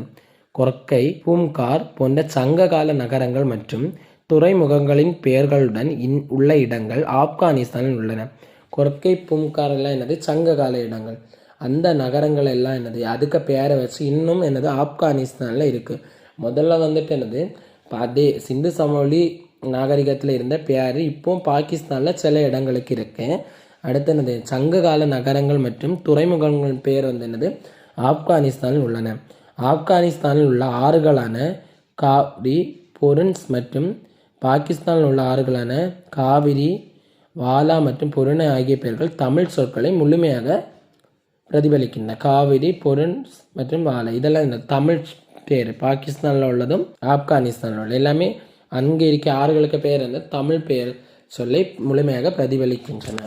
சிந்துவெளி நாகரிகத்தின் மறைந்த பொக்கிஷங்களை பற்றி உனக்கு தெரியுமா? ஏதாவது மறைந்த பொக்கிஷம். பழங்கால எழுத்துக்களை படிப்பதன் மூலம் அக்கால நாகரிகத்தை நாம் அறிந்து கொள்ளலாம். ஆனால் சிந்துவெளி எழுத்துக்களை இன்று வரை நம்மால் புரிந்து கொள்ளவே முடியவில்லை. எனவே சிந்துவெளி மக்களின் வாழ்க்கை முறையை அறிவதற்கு வேறு ஏதாவது சான்றுக்களை நாம் நோக்க வேண்டி உள்ளது. அப்போ என்னது ஒரு இடம் இருக்குன்னா அந்த இடத்துல மக்கள் வந்து பயன்படுத்துகிற எழுத்து அல்லது மொழி அதை வச்சு அவங்க என்ன வாழ்க்கை வாழ்ந்திருக்காங்க அப்படின்னு கண்டுபிடிக்கலாம். ஆனால் சிந்துவெளி மக்களுக்கு எழுத்து முறை இன்னும் என்னது நம்மால் வந்து அவங்க பயன்படுத்தின எழுத்து முறை வந்து இன்னும் நம்மால் என்னது புரிந்து கொள்ளவே முடியவில்லை. பொதுவாக பருத்தி ஆடைகளை பயன்பாட்டில் இருந்தன. இப்போ சிந்துவெளி மக்கள் நிறைய என்னது பருத்தி ஆடைகளை பயன்பாட்டில் இருந்தன. அங்கு கண்டுபிடிக்கப்பட்ட நூலை சுற்றி வைப்பதற்கான சுழல் அச்சுக்கள் மூலம் அவர்கள் நூற்கவும் செய்திருக்கின்றனர். அப்போ அங்கே என்னது நிறைய சுழல் அச்சு இந்த நூலை எல்லாம் சுற்றி வைக்க மூலம் அவர்கள் நூற்கவும் நெசவு அப்போ அவைய வந்து என்ன நெசவு தொழிலையும் இருந்திருக்குன்னு தெரிய வருகிறது. கம்பளி ஆடைகள் அப்போ நிறைய பருத்தி ஆடைகளை பயன்படுத்தின. அடுத்து என்னது அந்த சுழல் அச்சுகள் நூலை சுற்றி வைக்க சுழல் அச்சு கிடைத்ததுனால அவை என்னது நெசவு தொழிலும் இருந்திருக்கலான்னு தெரிகிறது. கம்பளி ஆடைகளும் உபயோகப்படுத்தப்பட்டன. அன்பும் அமைதியும். குடியிருப்புகள் தரை மட்டத்திலிருந்து நன்கு உயர்த்தப்பட்ட தளங்களில் கட்டப்பட்டிருந்தன. அப்போ என்னது சீக்கிரம் வந்து அழிஞ்சு போகாமல் இருக்க நல்ல கீழண்டே நல்ல இதெல்லாம் வச்சு குடியிருப்புகள் தரை மட்டத்தில் நன்கு உயர்த்தப்பட்ட தளங்களில் கட்டப்பட்டிருந்தன. சிந்துவெளி மக்கள் அமைதியான வாழ்க்கை முறை வாழ்ந்திருப்பதாகவே தோன்றுகிறது. அவங்க என்னது நல்ல அமைதியான வாழ்க்கை, எந்த ஒரு சண்டை எந்த ஒரு படைக்கும் போகாமல் எந்த ஒரு போருக்கும் போகாமல் நல்ல ஒரு அமைதியான வாழ்க்கையை வாழ்ந்திருக்கலாம் அப்படின்னு தோன்றுகிறது. ஏனென்றால் அவர்களிடம் படை இருந்ததற்கான அவங்கள்ட்ட எந்த ஒரு படையும் இல்லை, எந்த ஒரு படையும் வச்சு எந்த ஒரு போர் அப்படி ஒன்றும் இல்லை. அதனால் வந்துட்டு அவங்க வந்து ஒரு அமைதியான வாழ்க்கையை வாழ்ந்திருக்கலாம். மேலும் சில ஆயுதங்கள் மட்டுமே அங்கிருந்து கிடைத்தன. ஆனால் கொஞ்சம் ஆயுதம் கிடச்சிருக்கு, படை எதுவும் இல்லை. அதனால் மட்டும்தான் எனக்கு படை எதுவும் இல்லாதனால தான் அவங்க வந்து அமைதியான வாழ்க்கையை வாழ்ந்துக்கலாம் அப்படின்னு சொல்கிறாங்க. ஆனால் வந்து என்னது சின்ன ஆயுதங்கள் மட்டும் கிடைத்துள்ளன. அவர்கள் தங்கள் மேம்பட்ட நிலையை அவர்களுடைய ஆடைகள் மற்றும் விலை மதிப்பற்ற நகைகள் மற்றும் மேம்படுத்தப்பட்ட நகர வாழ்க்கை மூலம் வெளிப்படுத்தினர். அவங்க நல்ல பணக்காராக இருந்தது எதை மூலம்னா அவங்க போடுற ட்ரெஸ்ஸுலையும் அவங்க என்னது வச்சிருந்த நகையையும் அடுத்து எதுக்கும் என்னது படை வீரருக்கோ போருக்கோ அப்படி எதுவும் செயல்படுத்தலை. அடுத்து அவங்க வாழ்ந்த வாழ்க்கையையும் அவங்க நல்லா வாழ்ந்திருக்காங்க, நல்ல பணக்காராக இருக்கு. அதான் அவர்களின் தங்கள் மேம்பட்ட நிலை, நல்ல ஹை லெவலில் இருந்த நிலையை எப்படி தெரிவிக்கிறாங்கன்னா அவர்களுடைய ஆடைகள், விலை மதிப்பற்ற நகைகள் மற்றும் மேம்படுத்தப்பட்ட நகர வாழ்க்கை மூலம் வெளிப்படுத்தின. அவங்க நல்ல பணக்காராக இருந்தாங்க, அதான் அவர்களின் தங்கள் மேம்பட்ட நிலை, நல்ல ஹை லெவலில் இருந்த நிலை, எப்படி தெரிவிக்கிறாங்கன்னா அவர்களுடைய ஆடைகள் விலை மதிப்பற்ற நகைகள் மற்றும் மேம்படுத்தப்பட்ட நகர வாழ்க்கை மூலம் வெளிப்படுத்தின. அப்போ அன்பும் அமைதியும். குடியிருப்புகள் தரை மட்டத்திலிருந்து நன்கு உயர்த்தப்பட்ட தளங்களில் கட்டப்பட்டிருந்தன. சிந்துவெளி மக்கள் அமைதியான வாழ்க்கையை வாழ்ந்திருப்பதாகவே தோன்றுகிறது. ஏனென்றால் அவர்களிடம் படை இருந்ததற்கான எந்த ஆதாரமும் இல்லை. மேலும் சில ஆயுதங்கள் மட்டுமே அங்கிருந்து கிடைத்துள்ளன. அவர்கள் தங்களின் மேம்பட்ட நிலையை அவர்களுடைய ஆடைகள், விலை மதிப்பற்ற நகைகள் மற்றும் மேம்பட்ட நகர வாழ்க்கை மூலம் வெளிப்படுத்தின. அணிகலன்கள். ஆண் பெண் இருபாலும் ஆபரணங்களை விரும்பி அணிந்திருக்கின்றனர். கழுத்தணிகள், கையணிகள், வளையல்கள், மோதிரங்கள், காதணிகள் மற்றும் காலணிகள் முதலியவற்றையும் அணிந்தனர். தங்கம், வெள்ளி, தந்தம், சங்கு, செம்பு, சுடுமண் மற்றும் விலையுயர்ந்த கற்களால் அணிகலன்கள் செய்யப்பட்டிருந்தன. அப்போ என்னது, ஆணும் பெண்ணும் விரும்பி நகையும் ஆபரணமும் அணிஞ்சிருக்காங்க. என்னெல்லாம் நகை அணிஞ்சிருக்காங்கன்னா கழுத்தணிகள், கையணிகள், வளையல்கள், மோதிரங்கள், காதணிகள் மற்றும் காலணிகள் முதலியவற்றையும் அணிந்தனர். அது எதெல்லாம் வச்சு செய்ததுன்னா தங்கம், வெள்ளி, தந்தம், சங்கு, செம்பு, சுடுமண் மற்றும் விலையுயர்ந்த கற்களாலும் அணிகலன்கள் செஞ்சுருக்காங்க. அடுத்து சிந்துவெளி மக்கள் தகவல் பேழை. சிந்துவெளி மக்கள் இரும்பு மற்றும் அவங்க போக்குவரத்துக்கு குதிரையை பயன்படுத்தினாங்க. முதல்ல பயன்படுத்தப்பட்ட உலோகம் செம்பு. சரியா? அடுத்து போக்குவரத்துக்கு போக்குவரத்துக்கு காளை, குதிரை இல்லை. போக்குவரத்துக்கு காளையை பயன்படுத்துகிறாங்க. நான் குதிரைன்னு சொன்னேன், தப்பு. போக்குவரத்துக்கு காளை, நம்ம அங்கே படித்தது காளையை பயன்படுத்தினாங்க. அடுத்து முதல்ல செம்பு. அப்போ இதில் சிந்துவெளி மக்கள் இரும்பும் குதிரையும் அறிந்திருக்கவில்லை. இரும்பு மற்றும் குதிரையை அறிந்திருக்கவில்லை. சிந்துவெளி மக்கள் இரும்பு மற்றும் குதிரையை அறிந்திருக்கவில்லை. சிந்துவெளி மக்கள் ஆபரணம் செய்ய சிவப்பு நிற மணிக்கற்களை பயன்படுத்தினர். சிவப்பு நிற மணிக்கற்களை அதான் விலையுயர்ந்த சிவப்பு நிற மணிக்கற்களை பயன்படுத்தினர். அப்போ சிந்துவெளி மக்கள் இரும்புக்கு பயனும் குதிரையும் அறிந்திருக்கவில்லை. சிந்துவெளி மக்கள் ஆபரணங்கள் செய்ய சிவப்பு நிற மணிக்கற்களை பயன்படுத்தினர். அவர்களை நிர்வகித்தது யார்? நகர திட்டமிடலை நிர்வகிக்கவும், வணிகத்தை மேம்படுத்தவும், நகரத்தில் அமைதியை நிலைநாட்டவும், வடிகால் அமைப்பை பராமரிக்கவும் ஓர் அதிகார மையம் இருக்க வேண்டும் என்று வரலாற்று ஆசிரியர்கள் நம்புகின்றனர்.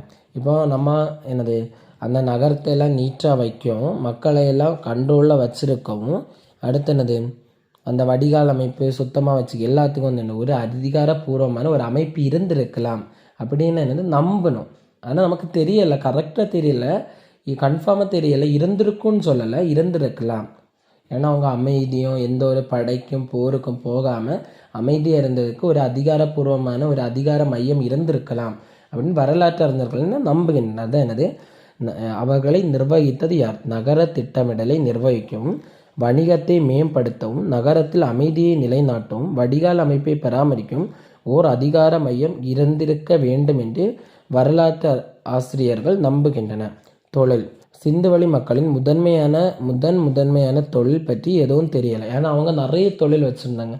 தானிய களஞ்சியத்தில் நிறைய சேமித்து வச்சுருந்தாங்க. அதனால் அவங்க முதல் தொழில் ஃபஸ்ட்டு எதுக்கு இம்பார்ட்டன்ட் கொடுத்தாங்க அப்படின்னு எதுவும் தெரியல. அதான் சிந்துவெளி மக்களின் முதன்மையான தொழில் பற்றி எதுவும் தெரியவில்லை. எனினும் வேளாண்மை, கைவினைப் பொருட்கள் செய்தல், பானை வனைதல், அணிகலன்கள் செய்தல் போன்றவற்றில் ஈடுபட்டன என தெரிகிறது. ஏற்கனவே வேளாண்மை உண்டுன்னு தெரியுதோ. அடுத்து இந்த கைவினைப் பொருட்கள் செய்தல், பானை வனைதல் மற்றும் அணிகலன்கள் செய்தல் போன்றவற்றில் ஈடுபட்டனர் என தெரிகிறது. அவர்கள் வர்த்தகர்கள், வணிகர்கள் மற்றும் கைவினைஞர்களாகவும் இருந்தனர். இருந்துள்ளனர். கால்நடை வளர்ப்பும் அவர்களது தொழிலாக. கால்நடை வளர்ப்பு அவர்கள் தொழிலாக இருந்தது. அவர்கள் சக்கரத்தின் பயனையும் அறிந்திருக்கின்றனர். ஏன்னா இது போக்குவரத்திற்கு காளைகளை பயன்படுத்தி ஆரக்கால் இல்லாத சக்கரத்தையும் பயன்படுத்தினர். அப்போ அவர்கள் சக்கரத்தின் பயனையும் அறிந்திருக்கின்றனர். அப்போ தொழில் எப்படி இருந்தால் சிந்துவெளி மக்கள் தொழில் பற்றி எதுவும் தெரியவில்லை. எனினும் வேளாண்மை, கைவினைப் பொருட்கள் செய்தல், பானை வனைதல், அணிகலன்கள் செய்தல் போன்றவற்றில் ஈடுபட்டனர் என தெரிகிறது. அங்கு வர்த்தகர்கள், வணிகர்கள் மற்றும் கைவினைஞர்களும் இருந்துள்ளனர். கால்நடை வளர்ப்பும் அவர்களது தொழிலாக இருந்தது. அவர்கள் சக்கரத்தின் பயனையும் அறிந்திருந்தனர். மட்பாண்டங்களை சக்கரங்கள் கொண்டு உருவாக்கின. அவை தீயிலிடப்பட்டு சக்கரங்களை வச்சு இப்படி சுத்தியில் பானை செய்வான். அடுத்ததை வந்து தீயில வச்சு சுட்டு உணங்க வைப்பின. அதான் என்னது, மட்பாண்டங்களை சக்கரங்கள் கொண்டு உருவாக்கின. அவை தீயிலிட்டு சுடப்பட்டன. மட்பாண்டங்கள் சிவப்பு வண்ணத்தில் இருந்தன. அதில் கருப்பு வண்ணத்தில் அழகிய வேலைப்பாடுகள். அப்போ நம்ம பானை செய்வோம், அந்த பானை இப்போ உள்ள எல்லா பானையும் என்னது சிவப்பு வண்ணத்தில் இருக்கும். இது சக்கரத்தில் இப்படி சுற்றி தீயில வச்சு சுட்டு உணக்கமும் சிவப்பு வண்ணத்தில் இருக்கும். அதில் என்னது கருப்பு வண்ணத்தில் என்னது அழகிய வேலைப்பாடுகளையும் செய்தனர். அங்கு கிடைத்த உடைந்த பானை தொண்டுகள் விலங்குகளின் உருவங்களுடனும் வடிவியல் வடிவமைப்புகளுடன் காணப்படுகின்றன. அங்கே கிடைத்த அந்த தொல்லியல் ஆய்வுக்கு கிடைத்த அந்த பானையில் என்னது அந்த கருப்பு மைய வச்சு என்னது விலங்குகளுக்கு படங்களும் என்னது வடிவியல் வடிவமைப்புகளுடன் இருந்தது. சரியா, விலங்குகளுக்கு இது படங்களும் வரைஞ்சி வடிவியல் வடிவமைப்புகளுடன் அந்த பானை இருந்துச்சு. அதான் என்னது எப்படி மட்பாண்டங்களை சக்கரங்கள் கொண்டு உருவாக்கினர். அவை தீயிலிட்டு சுடப்பட்டன. மட்பாண்டங்கள் சிவப்பு வண்ணத்தில் இருந்தன. அதில் கருப்பு வண்ணத்தில் அழகிய வேலைப்பாடுகளை செய்தனர். அங்கு கிடைத்த உடைந்த பானை தொண்டுகள் விலங்குகளின் உருவங்களுடன் வடிவியல் வடிவமைப்புகளுடனும் காணப்படுகின்றன. சமய நம்பிக்கை. சிந்து சமவெளி மக்களுக்கு சமய நம்பிக்கை எப்படி இருந்துச்சுன்னா, சிந்துவெளி மக்களின் வழிபாடு மற்றும் அவர்களின் மத நடைமுறைகள் பற்றி எந்த ஒரு ஆதாரமும் கிடைக்கவில்லை. ஏன்னா ஏற்கனவே நம்ம படித்த அவைகளுக்கு அரண்மனையும் இல்லை, அரண்மனை இருந்ததாகவும் சார்ந்தில்லை. அடுத்து வந்து என்னது வழிபாட்டு தலங்கள் இருந்ததாகவும் சார்ந்தில்லை. அப்போ எந்த ஒரு என்னது மத நடைமுறைகளையும் பற்றி எந்த ஒரு ஆதாரமும் எனது கிடைக்கல. அங்கு கிடைக்கப்பட்ட பெண் சிலைகள் முதல் சிந்துவெளி மக்களிடையே தாய் தெய்வ வழிபாடு இருந்திருக்கலாம். அங்கே கிடைத்த பெண் சிலைகளை வச்சு எனது சிந்துவெளி மக்களுக்கிடையே ஒரு பெண்ணை வணங்கி இருக்கலாம் என எனது தெரிகிறது. இருந்திருக்கலாம் எனக்கு இந்த வணங்குச்சுமானு கன்ஃபார்ம் இல்லை, இருந்திருக்கலாம் என தெரிகிறது. அங்கே கிடைச்ச அந்த பெண் சிலைகளை வச்சு இவங்கள மக்கள் தாய் தெய்வமாக வணங்கி இருக்கலாம் என தெரிகிறது. அதான் என்னது சமய நம்பிக்கை எப்படி இருந்ததுன்னா, சிந்துவெளி மக்களின் வழிபாடு மற்றும் அவர்களின் மத நடைமுறைகள் பற்றி எந்த ஓர் ஆதாரமும் கிடைக்கவில்லை. அங்கு கிடைக்கப்பட்ட பெண் சிலைகள் மூலம் சிந்துவெளி மக்களிடையே தாய் தெய்வ வழிபாடு இருந்திருக்கலாம் என தெரிகிறது. அடுத்து கலைத்திறன். சிந்துவெளி மக்களுக்கிடையே கலைத்திறன் அது எப்படி இருந்துச்சுன்னா, பொம்மை வண்டிகள், தலையை கால்களையும் அசைக்கக்கூடிய பசு பொம்மைகள், களிமண் பந்துகள், சிறிய பொம்மைகள், சிறிய களிமண் குரங்கு, சுடுமண் பொம்மைகள், கொட்டைகளை கொறிக்கும் அணில் பொம்மைகள், மண்ணால் ஆன நாய்கள், நடனமாடும் ஆண் பொம்மை போன்றவற்றையும் கிடைத்துள்ளன. சுடுமண்ணால் செய்யப்பட்ட பல்வேறு வகையான பொம்மைகள் மக்களின் விளையாட்டு மற்றும் நிறைய பொம்மைகள் செய்யும். இப்போ அவைகளுக்கு ஏதாவது டைம் போகலைன்னா சுடுமண்ணில் நிறைய பொம்மைகள் செய்திருக்காங்க. அடுத்து வந்து இதுதான் என்னது அவைய கலைத்திறனையும் இந்த பொம்மையெல்லாம் கிடைச்சதுனால அவங்க கலைத்திறனையும் பொழுதுபோக்கு ஆர்வத்தையும் காட்டுகின்றன. அதான் என்னது பொம்மை வண்டிகள், தலையையும் கால்களையும் அசைக்கக்கூடிய பசு பொம்மைகள், களிமண் பந்துகள், சிறிய பொம்மைகள், சிறிய களிமண் குரங்கு, சுடுமண் பொம்மைகள், கொட்டைகளை கொறிக்கும் அணில் பொம்மைகள், மண்ணால் ஆன நாய்கள், நடனமாடும் ஆண் பொம்மை போன்றவையும் கிடைத்துள்ளன. சுடுமண்ணால் செய்யப்பட்ட பல்வேறு வகையான பொம்மைகள் மக்களின் விளையாட்டு மற்றும் பொழுதுபோக்கு ஆர்வத்தை காட்டுகின்றன. மனுஷனாக பிறந்து என்னாவது ஒரு நாள் வந்து இறந்துப்போம். அதுபோல் எல்லாத்துக்கும் ஒரு என்னது ஸ்டார்டிங் பாயிண்ட் தான் எண்டிங் பாயிண்ட் இருக்கும். அடுத்து இவ்வளோ எல்லாத்துலேயுமே வந்து நிறைய கைவினை தொழில்கள் எல்லாம் வச்சுருந்த சிந்து சமவெளி நாகரிகம் எப்படி அழிஞ்சிச்சு, எப்படி அது முடிவுக்கு வந்து அப்படி ஏன் அது முடிவுக்கு வந்தோன்னு பார்க்கலாம். கரப்பா நாகரிகத்திற்கு நடந்தது என்ன? கிமு பொது ஆண்டு 1900 ஆண்டில் கரப்பா நாகரிகம் சரிய தொடங்கியது. 1900 இவ்வளோ வருஷம் கழிஞ்சிட்டு 1900 கொஞ்சம் கொஞ்சமாக கரப்பா நாகரிகம் வந்து என்னது சரிய தொடங்குச்சு. அதுதான் என்னது அதற்கு கீழ்கண்டவை காரணங்களாக அமைந்திருக்கலாம். ஆற்றுக்கரையில் உள்ள அதன் நகரங்களில் அடிக்கடி ஏற்பட்ட வெள்ளப்பெருக்கு. ஏற்கனவே என்னது மக்கள் வந்து என்னது நதிக்கரையில் குடியேறின. அப்போ வந்துட்டு ப்ளஸ்ஸாக இருந்தது குடியேறும். ஏன்னா வளமான மண், நன்னீர் குடிப்பதற்கும் கால்நடை மேய்ச்சலுக்கெல்லாம் யூஸ் ஆயிருந்தது. அது போக என்னது ஆற்றுக்கு சைடு இருக்கனால வெள்ளம் வந்து ஸ்பீடாக வீட்டில் வரும். அதான் என்னது ஆற்று கரையில் உள்ள அதன் நகரங்களில் அடிக்கடி ஏற்பட்ட வெள்ளப்பெருக்கு. அடுத்து சூழ்நிலை மாற்றம், காற்று, மழை. அடுத்து படையெடுப்பு, இயற்கை சீற்றங்கள், கால்நிலை மாற்றம், காடுகள் அழித்து வந்து என்னது மழையே இருக்காது. அப்போ என்னது வறட்சி ஏற்பட்டு கால்நடைகளுக்கு வெள்ளம் இல்லாமல் மனுஷனுக்கு வெள்ளம் இல்லாத கால்நடை காடுகள் அழிதல், தொற்று நோய், சின்ன சின்ன நோய். அதான் என்னது கரப்பா நாகரிகத்துக்கு என்னது நடந்தது என்ன? கிமு பொது ஆண்டு 1900 ஆண்டில் கரப்பா நாகரிகம் சரிய தொடங்கியது. அதற்கு கீழ்கண்டவை காரணங்களாக அமைந்திருக்கலாம். ஆற்றின் கரையில் உள்ள அதன் நகரங்களில் அடிக்கடி ஏற்பட்ட வெள்ளப்பெருக்கு, சுற்றுச்சூழல் மாற்றம், படையெடுப்பு, இயற்கை சீற்றங்கள், காலநிலை மாற்றம், காடுகள் அழிதல், தொற்று நோய் தாக்குதல். இதெல்லாம் வச்சு தான் என்னது கரப்பா நாகரிகம் 1900லேருந்து என்ன கொஞ்சம் கொஞ்சமாக சரிய தொடங்கிச்சு. இந்த காரணங்களால் தான் கரப்பா நாகரிகம் அழிஞ்சிருக்கலாம் அப்படின்னு நம்புகிறாங்க. அடுத்து முதல் எழுத்து வடிவம் சுமேரியர்களால் உருவாக்கப்பட்டது. உங்களுக்கு தெரியுமா? முதல் எழுத்து வடிவம் என்னது? சுமேரியர்கள். ஃபஸ்ட்டு எழுத்துக்க வடிவம் வந்து என்னது? சுமேரியர்களால் உருவாக்கப்பட்டது. மொகஞ்சதாரோவில் தொல்பொருள் ஆராய்ச்சி நடைபெறும் இடம் உலக பாரம்பரிய தளமாக யுனெஸ்கோ அமைப்பால் தேர்ந்தெடுக்கப்பட்டது. மொகஞ்சதாரோவில் என்னது? தொல்பொருள் ஆராய்ச்சி நடைபெறும் இடம். மொகஞ்சதாரோ இடத்துல என்னது? தொல்பொருள் ஆராய்ச்சி நடைபெறும் இடம் என்னது? உலக பாரம்பரிய தளமாக யுனெஸ்கோ அமைப்பால் தேர்ந்தெடுக்கப்பட்டது. யுனெஸ்கோன்னா என்ன? வேற ஒன்றும் இல்லை, United nation educational scientific and cultural organisation. என்னென்னா நோட் பண்ணி வச்சுக்கோங்க.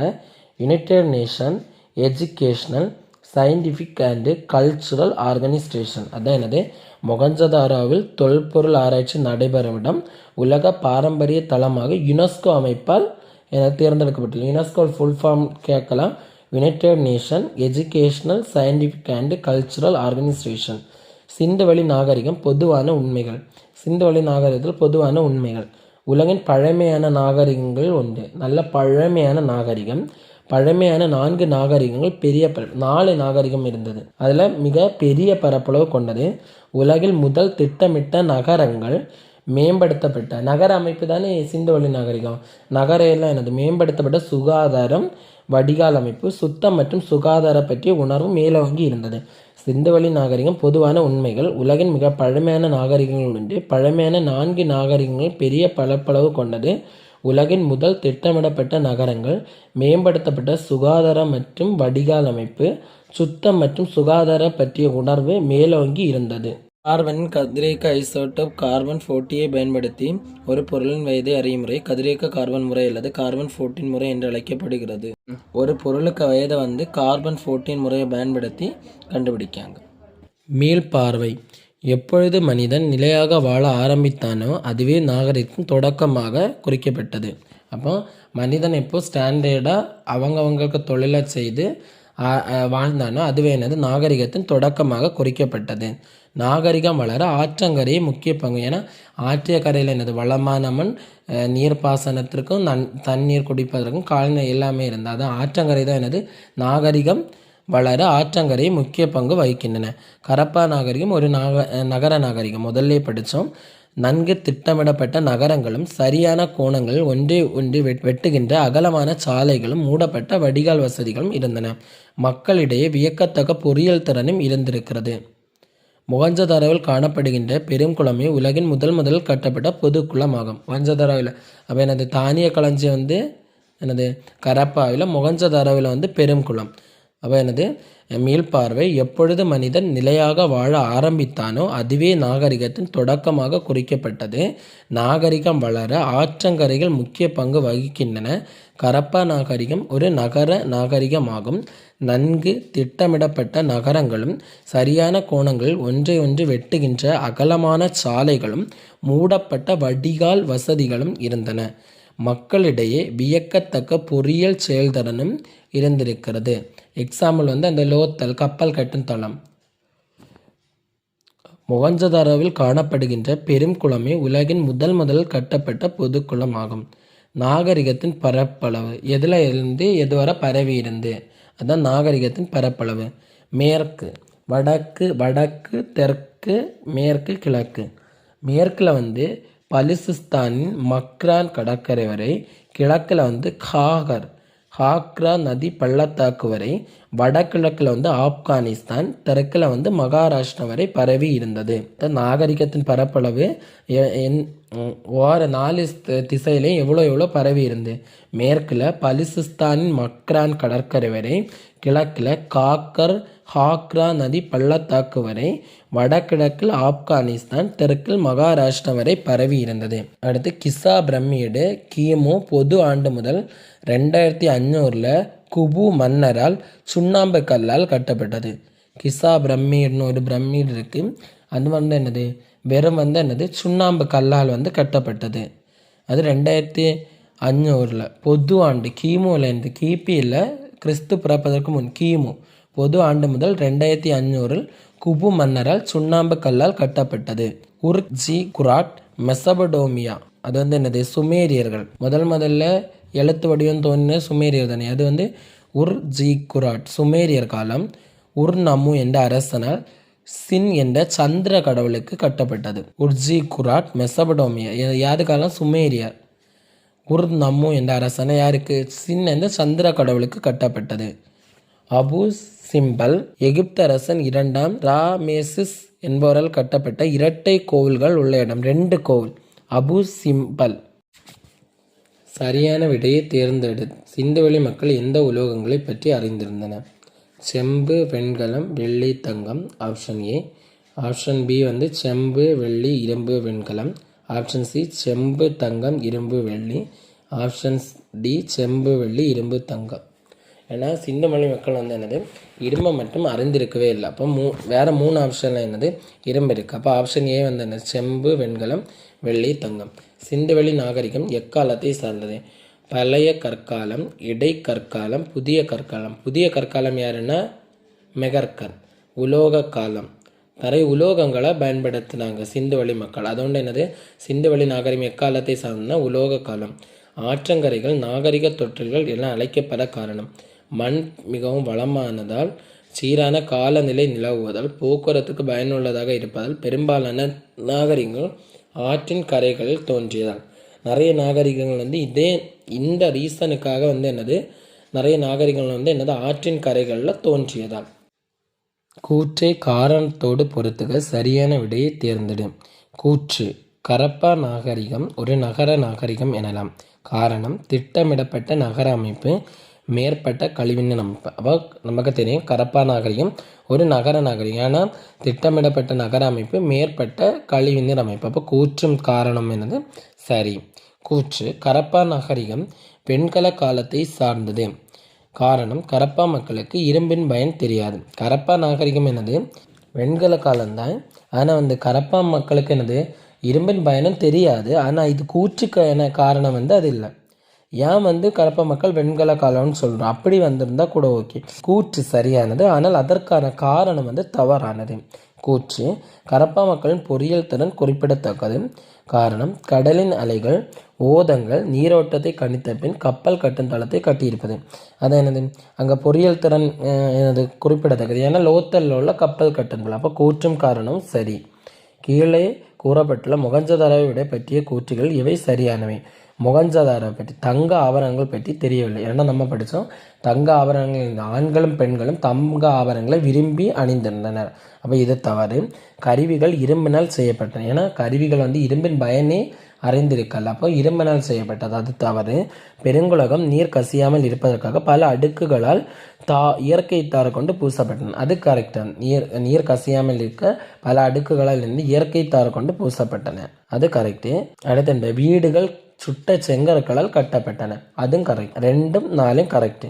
கீழ்காணும் கூற்றை ஆராய்க. நகரங்கள் தெருக்களின் வடிவமைப்பு மற்றும் செங்கல் அளவுகள் ஆகியவற்றில் சீரான தன்மை. செங்கல் ஷேப்ல எல்லாம் ஒன்று போல இருந்து தெருக்களின் வடிவமைப்பு நேராகவும் அகலமாக எல்லாம் இருந்துச்சு. அது கரெக்டு. ஒரு விரிவான மற்றும் நன்கு வடிவமைக்கப்பட்ட வடிகால் அமைப்பு. எந்த இடத்துல நீர் கசியாமல் நன்கு விரிவான மற்றும் நன்கு வடிவமைக்கப்பட்ட வடிகால் அமைப்பு. கரெக்டு. தானிய களஞ்சியம் கரப்பா நகரங்களில் முக்கியமான பகுதியாக இருந்தது. தானிய களஞ்சியம் என்னது, கரப்பா. பெருங்குளம் வந்து மொகஞ்சதாரோ. அப்போ தானிய களஞ்சியம் கரப்பா, அதுவும் கரெக்டு. அப்போ என்னது, அனைத்தும் சரி. அடுத்து பொருந்தாததை வட்டமிடு. காளைகள், ஆடுகள், எருதுகள், பன்றிகள், குதிரைகள். காளைகளை வந்து என்னது, போக்குவரத்துக்கு பயன்படுத்தின. அடுத்து கால்நடை மேய்ச்சல் இருந்துச்சு, ஆனால் அந்த குதிரையின் பயனை வந்து அறிந்திருக்கவே இல்லை. அப்போ அதில் இந்த பொருந்தாதது வந்து குதிரைகள். தவறான இணையை தேர்ந்தெடு. ASI John Marshall. கோட்டை தானிய களஞ்சியம். கோட்டையில் தானே தானிய களஞ்சியம். லோத்தல்னா கப்பல் கட்டும் தலை. அடுத்தது இந்திய தொல்லியல் துறை. அதான் ஏஎஸ்ஐனா இந்தியல் தொல்லியல் துறை. அதுக்கு இயக்குனராக இருந்தது யாருன்னா ஜான் மார்ஷல். கோட்டையில் தான் தானிய களஞ்சியம். எனது கிராம நிர்வாகிகள் வாழ்ந்த இடம் தான் கோட்டை. அது சற்று உயரமாகவும் கோபுரம் உடனே இருந்தது. அங்கே தான் என்னது தானிய களஞ்சியம் இருந்துச்சு. அது லோத்தல்னா குஜராத்தில் இருக்குது, சமர்வதி ஆற்றுக்கு கரையில். அது வந்து கப்பல் கட்டும் தலை. கரப்பா நாகரிகம் வந்து ராவி ஆறு. இங்கே வந்து என்னது காவிரி ஆறு இருக்கு. அது மட்டும் என்னது தவறான இணை. கோடிட்ட இடத்தை நிரப்புக. டேஷ் மிக மிக பழமையான நாகரிகம். மெசபடோமியா நாகரிகம். அப்போ என்னெல்லாம் நாகரிகம் இருந்துன்னா எகிப்து நாகரிகம், சீன நாகரிகம், சிந்து வெளி நாகரிகம், மெசபடோமியா நாகரிகம். இதில் மிக பழமையான நாகரிகம் எதுன்னு கேட்டால் என்னது? மெசபடோமியா நாகரிகம். இப்போ 4 நாகரிகம் இருந்தது. எகிப்து நாகரிகம், சீன நாகரிகம், சிந்து வெளி நாகரிகம், மெசபடோமியா. இதில் மிகவும் பழமையான நாகரிகம் மெசபடோமியா நாகரிகம். இந்தியாவின் தொல்லியல் ஆய்வுத்துறை டேஷ் என்ற நில அளவையாளர் உதவியுடன். அப்போ 1861 இந்திய தொல்லியல் துறை ஆய்வாளர் அலெக்சாண்டர் கன்னிகாம் என்பவர் என்ற நில அளவையால் உதவியுடன் புதுதில்லி தலைமையகம் புதுதில்லி. இப்போ ஆண்டு 1861 அலெக்சாண்டர் கன்னிகாம் என்ற நில அளவையாளர் உதவியுடன் தொடங்கப்பட்டது. டேஷ் தானியங்கள் சேகரித்து வைக்கப்பட்ட இடம் தானிய களஞ்சியம். மக்கள் குழுக்களாக சேர்ந்து டேஷை உருவாக்கின. குழு, சமுதாயம், சமூகம், நாகரிகம். அப்போ மக்கள் குழுக்களாக சேர்ந்தனது சமூகம். குழு சமூகம் உருவாக்கும் சமூகத்தை உருவாக்கினர். சரியா தவறா? மெகர்கர் புதிய கற்கால மக்கள் வாழ்ந்த. மெகர்கர்னா சிந்து வெளி நாகரிகத்துக்கு முன்னோடி. அங்கே புதிய கற்கால மக்கள் வாழ்ந்தனர். அப்போ அது சரி. இந்தியாவின் தொல்பொருள் ஆய்வியல் துறை தொல்பொருள் ஆராய்ச்சிக்கும் நாட்டின் கலாச்சார நினைவு சின்னங்களின் பாதுகாப்பிற்கும் பொறுப்பானது. அது சரி. தானிய களஞ்சியம் தானியங்களை சேகரித்து வைப்பதற்காக பயன்பட்டது. அல்ல தானிய களஞ்சியம் தானியங்களை சேகரித்து வைக்க பயன்பட்டது. அது சரி. முதல் எழுத்தொடியும் சீனர்களால் உருவாக்கப்பட்டது. நம்ம ஒரு தகவல் பிழையில படிச்ச முதல் எழுத்தொடியும் சுமேரியர்களால் உருவாக்கப்பட்டது. அப்ப இது தவறு. பொறுத்துக. மொகஞ்சதாரோ இறந்தோர் மேடு அல்லது இடுகாட்டு மேடு. வெண்கலம் உலோக கலவை. உலோக கலவையால் வெண்கலம். கோட்டை மேடான பகுதி. அந்த மேடான பகுதியில் அரச நிர்வாகிகள் வாழ்ந்தன. கீழ் நகர பகுதியில் மக்கள் வாழ்ந்தார்கள். கார்னீலியன் சிவப்பு மணிக்கல். நகைகள் சேகரிக்க விலை உயர்ந்த நகைகள் எல்லாம் தயாரிக்க அந்த சிவப்பு மணிக்கல்ல தான் பயன்படுத்தின. அதுக்கு பேர் தான் கார்னிலியன்.